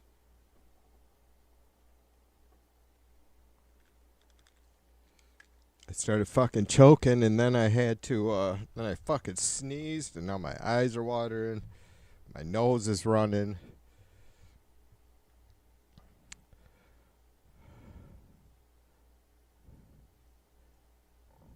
Yeah, Tucker is quite the douchebag. He's hurting for attention now, James, so I'm not surprised he's just going completely fucking bonkers. Saying shit like Iran has a right to have a nuclear weapon. I mean, I guess they do. I mean, they have. If Iran wants a nuclear weapon bad enough, and whoever has the ability to stop them and thinks that they shouldn't, if those folks don't stop them, then yeah, I guess they can have a nuclear weapon. I've said that they already have all the enriched uranium that they need.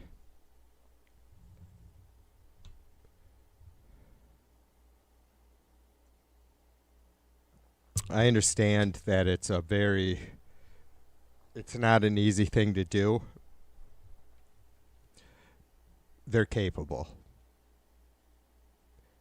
Have they been allowed enough time without disruption and their facilities being, bombed and targeted and destroyed to get there? I don't know. I don't think we will know for sure until they let one off, I guess.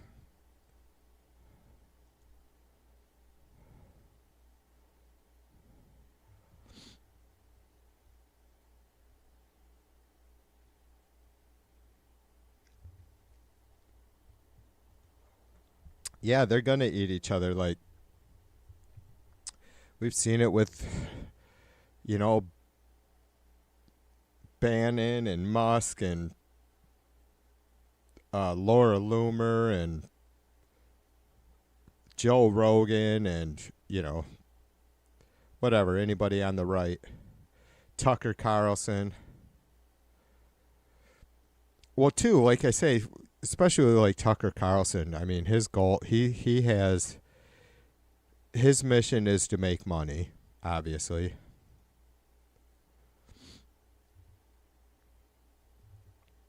It's a scary, B says it's a scary situation, really. It is for Iran. It is for the citizens of Iran. Women and children with not a ton of rights. Just being subject to the wind, right? Yeah. I can't imagine. B, it's very difficult for me to, I struggle so bad with what we've done around the world, certainly with the last Gulf War, right? Like I feel like there's never going to be enough time goes by that anybody could ever listen to an American like me saying, this is the worst of the worst with Israel genocide in Gaza, and then, threats against Iran. No matter how terrible or how much we disagree with the leaders of Iran and how they lived life, and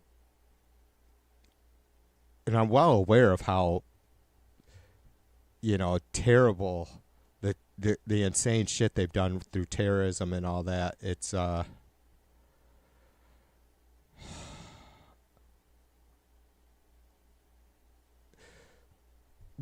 someone has to step up and say, we're not being, someone who is influential has to step up and say, we're not going to be a part of this ever again, no matter what. Kind of almost like Trump promised, right? No more wars. We're not having anything to do with that shit. I like that stance in a realistic, rational, common sense way, right?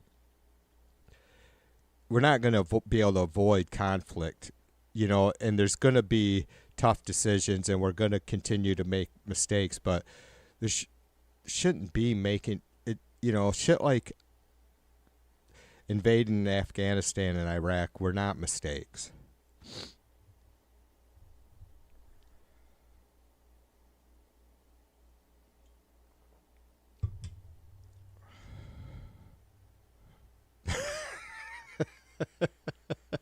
James says Peaches told him that Mike Lindell has new graphs. He should be good to go then. Yeah, Netanyahu is really a terrible, pretty shitty person. They're psychos, right? I mean, what am I missing? Like, I always wonder, is there just some sort of underlying understanding that top intelligence officials around the world, not U.S., but from different countries, is there some sort of unspoken understanding that these folks have that I'm just not getting? Am I naive to think it's just not possible to really continue to push for peace worldwide? I mean, is that being silly?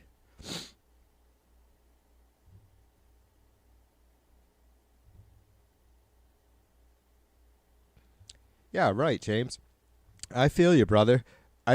It's the same thing with the Palestinian people, right? I feel like for fucking months we had to sit there and say we don't support fucking terrorism to explain how it's not right to go fucking slaughtering 40,000 fucking Palestinian people.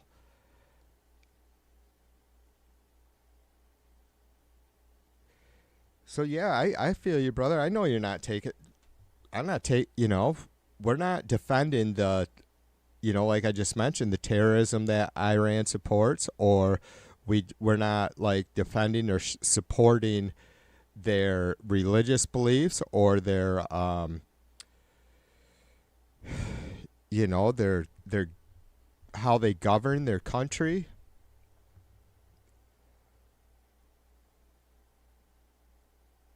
We don't,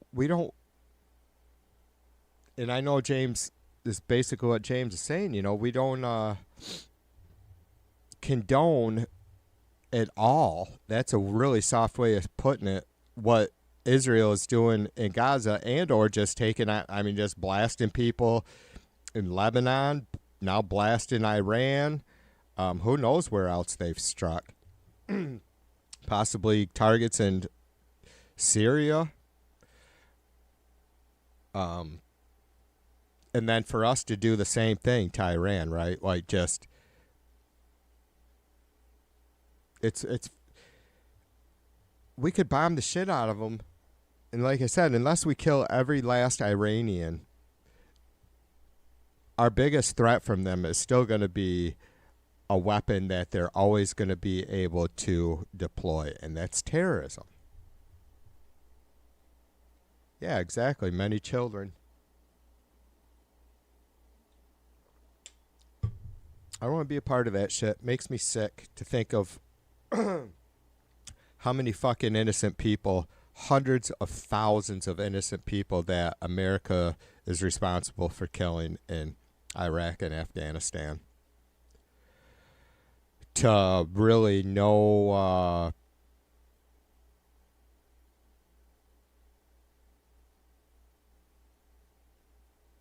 for no means, right? There was nothing resolved by us doing that.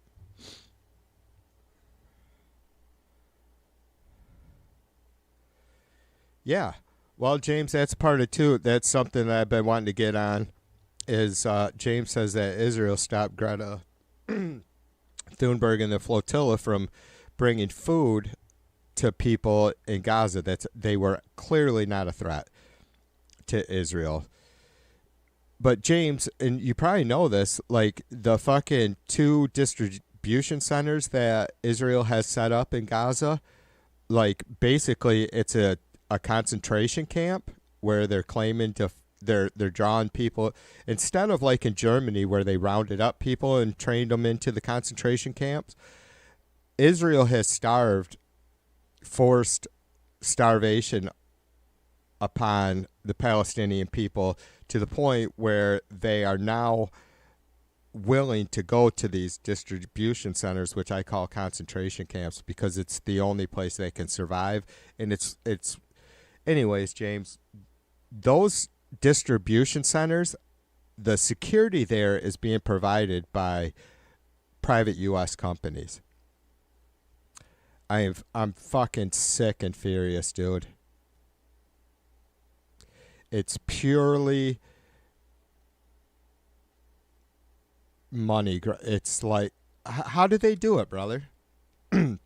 How do you have an everyday American who maybe whatever, they love guns and whatever the fuck their problem is, go, yeah, I'm going to go, you know, our company is being requested by Israel.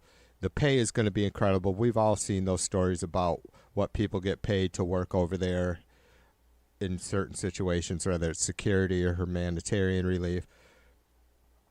We're going to go provide security for this distribution center. And then you get there and you see what Israel is doing to people. And you just like, whatever, man. Keep fucking sending them check, bitches. That's a tough one, James. That's a fucking tough one, dude. It really is. It's like, do I think we're any better than anybody else? Of course not.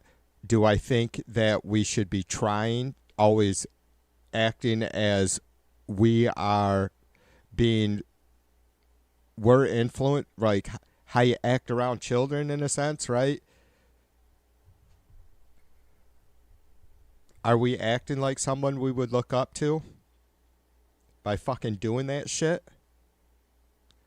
You know what the motherfucking security company should have did? They should have fucking used all the fucking power and volume that they have to say, we were just fucking contacted by the IDF to provide security for these fucking concentration camps, where those that are still half alive and not dead have been forced to trek south again down the Gaza Strip, because that's the only place there's any possibility of any food. And when you get there, there's probably not going to be enough anyways.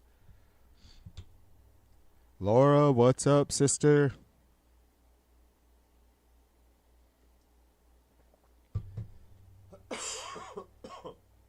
I still got that shit in my throat.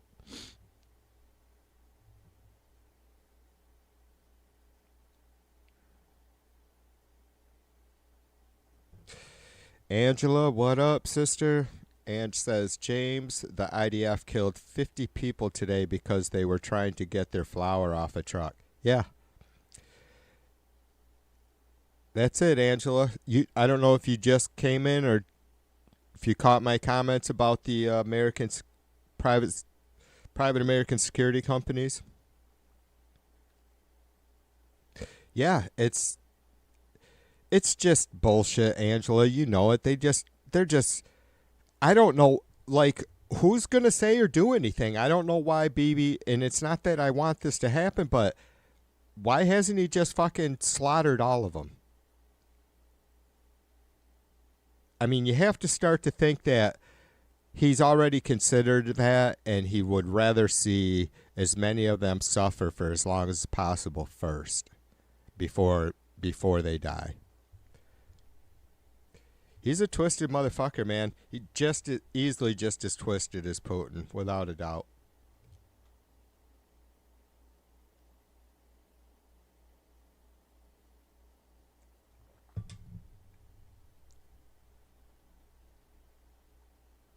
Yeah, Angel says, but Israel's open an investigation. Yeah, exactly. Just like the GOP looks into fucking Republican crimes, right?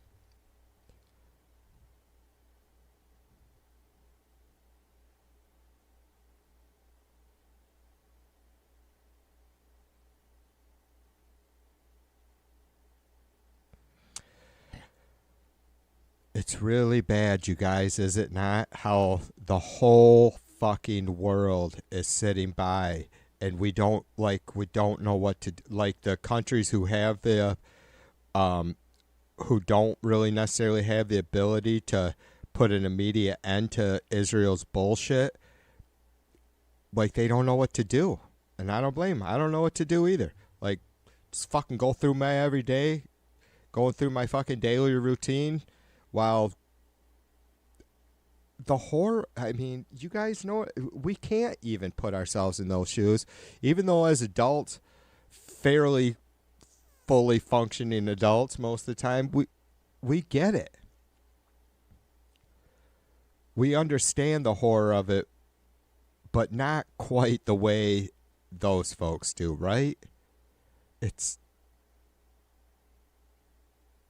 I don't know. I think back to the most traumatizing times in my life, right? Whatever it was, a day, a night, a few days, because of something going on in the family or whatever. How did they do it? I mean, you're surviving, and it's like none of them, the children, the adults that survive, none of them, hundreds of thousands, millions of people's lives changed forever in ways that will continue to, have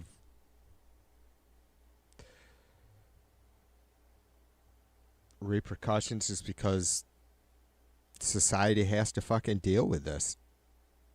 Somehow down the road, it's either we're going to deal with it, clean it up, or it's just going to continue to escalate.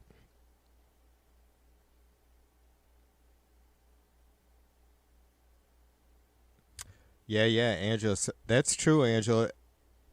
Angela says Netanyahu will do anything to keep these wars going because as soon as they end, he goes on trial. Right. So, Angela, are elections over there suspended right now? Do you know? Because I know they've had so many recently, right? I mean, Bibi was in, he was out, and then he's back in, and then all this bullshit went down. Or the last 2 years, whatever. That's what everybody seems, I'm still not, I still think that if Trump could somehow pull off declaring martial law here, he would.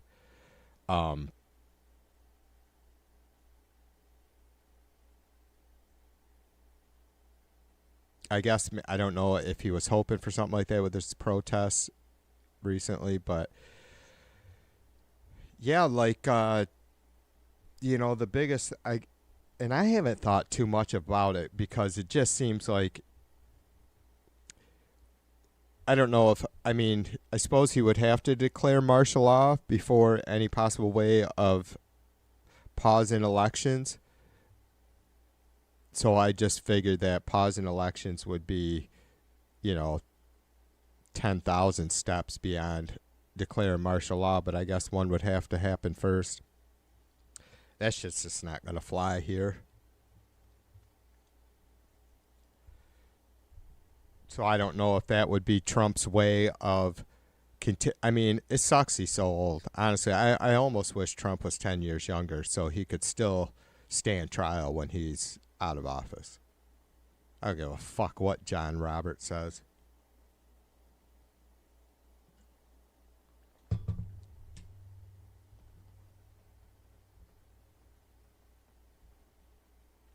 Angela says she's assuming so.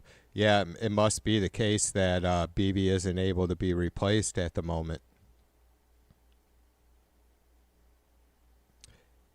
Yeah, Angela says martial law is the only way we can defer elections. I think probably, that would make sense. There has to be, complete fucking chaos before we would consider. We got it done even through COVID, so they were never even... Was there one time that elections were paused or not? I can't really recall, but I know that we always held them throughout World War I and II or something.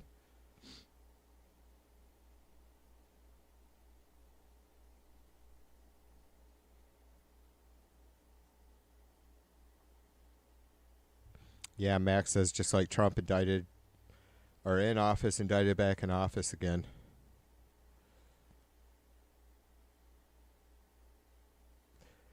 James says he thinks Trump will try and stop the midterms with some shit. I mean, I wouldn't put it past him, and I'm not even like, thinking that's a really long shot thing.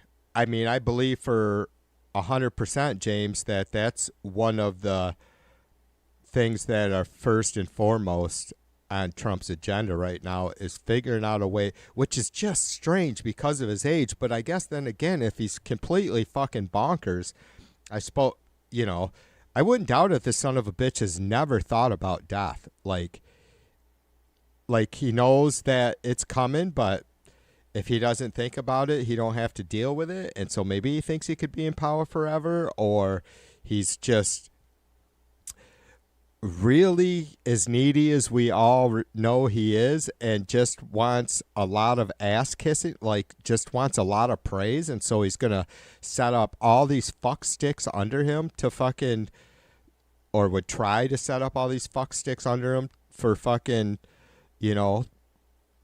unchallenged power. I don't know.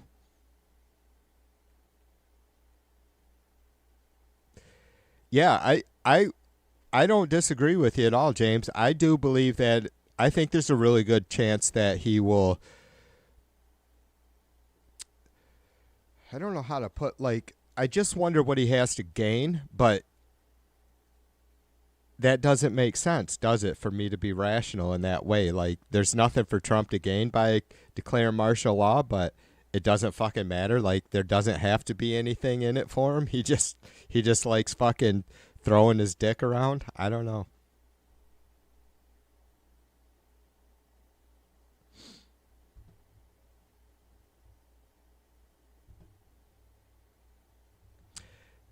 No, right on, Angela. That's what I was saying, that we never suspended elections even during the major wars.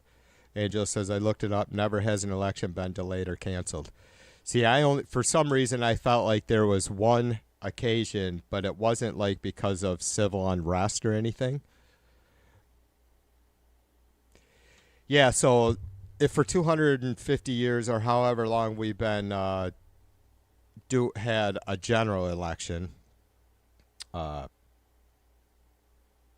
never have to have had cancel them. Well, I guess the midterms won't be a general election, but still, you guys get my point.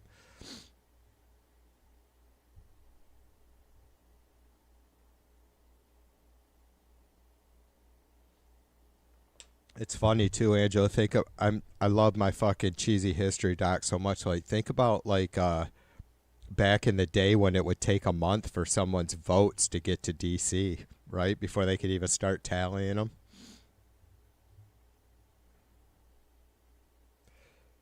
Yeah, right on. And so she was thinking about possibly during the Civil War, but not even then. Yeah, maybe that was it, Angela. Maybe that's what had me thinking that Lincoln was pressed to not hold the elections or something like that. Or maybe it was the one he was elected president.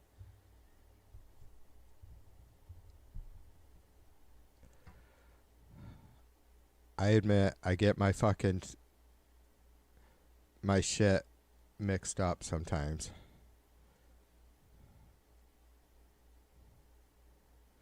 That was probably the case. It was just there was an incident where it was considered they may have to be suspended or something, but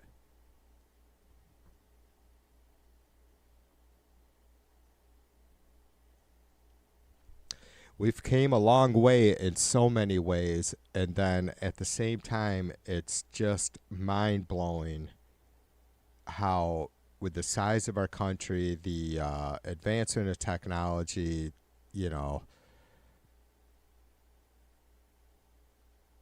how someone like Trump is still able to come to power and do what he's done. It's just really crazy. It's our fault. We've been complacent as a whole.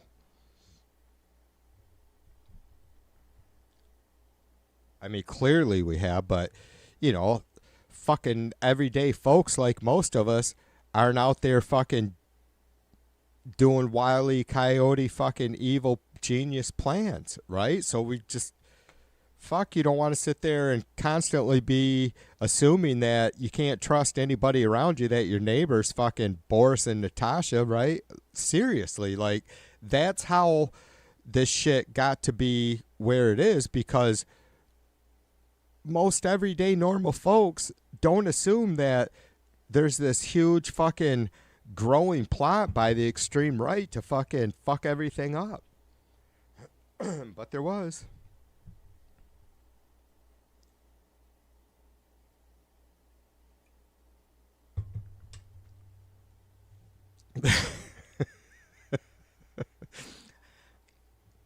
I was going to poke at you, Angela, for just being a couple years older than me. I was born like 2 or 3 years after the Civil War, so.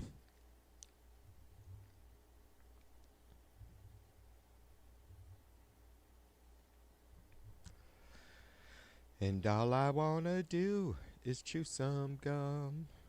I got a feeling I'm not the only one.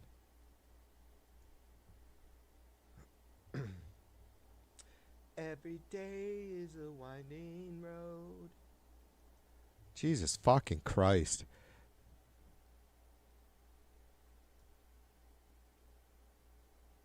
Look at that fucking dickweed.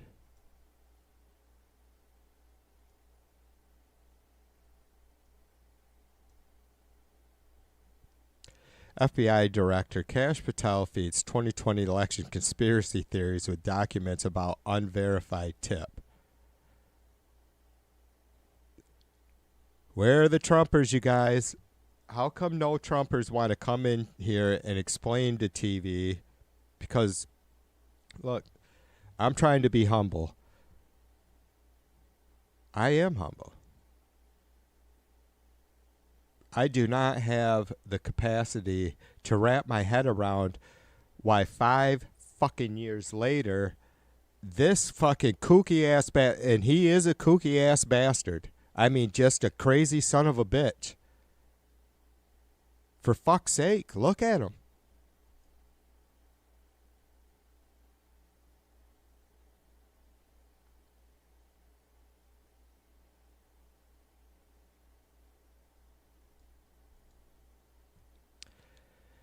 Anyways, you guys, as I head out, there is the last little bit of fucking media for you. FBI Director Kash Patel doing fucking yeoman's work right there. He is getting shit done. He came into fucking his position and said, just fucking wiped his desk of all the fucking bullshit cases, right? Kash Patel right there, you guys, getting fucking shit done for the United States of America. All right, I have to fuck off. Otherwise, I'll start being fucking shitty. I appreciate you guys. You know I do. Mrs. V appreciate you. Angela and James and Macaroni and Darlene and all you other mother buggers that were here. Laura, the beautiful Laura, was in the house. And Be Nice has been hanging out all damn night. Fred Knotts was here. He was. Mel's made an unscheduled, awesome fucking rare stop. Actually, we've seen her quite a bit lately, which is a spirit booster. All right, anybody I missed? Fuck up. Jay was here. Anybody I missed? Fuck off. All right, I love you guys. Be good, right? I'll see you again very, very soon. There's no doubt about it. I'm getting on a roll, so.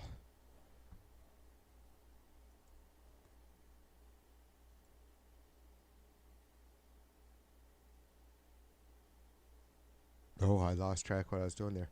All right, don't be a silly Willy. Remember, Trumpers, you can't fucking be the party of law and order and then support and vote for a fucking rapist. I know you get what I'm saying. I gotcha. I know you get it. All right.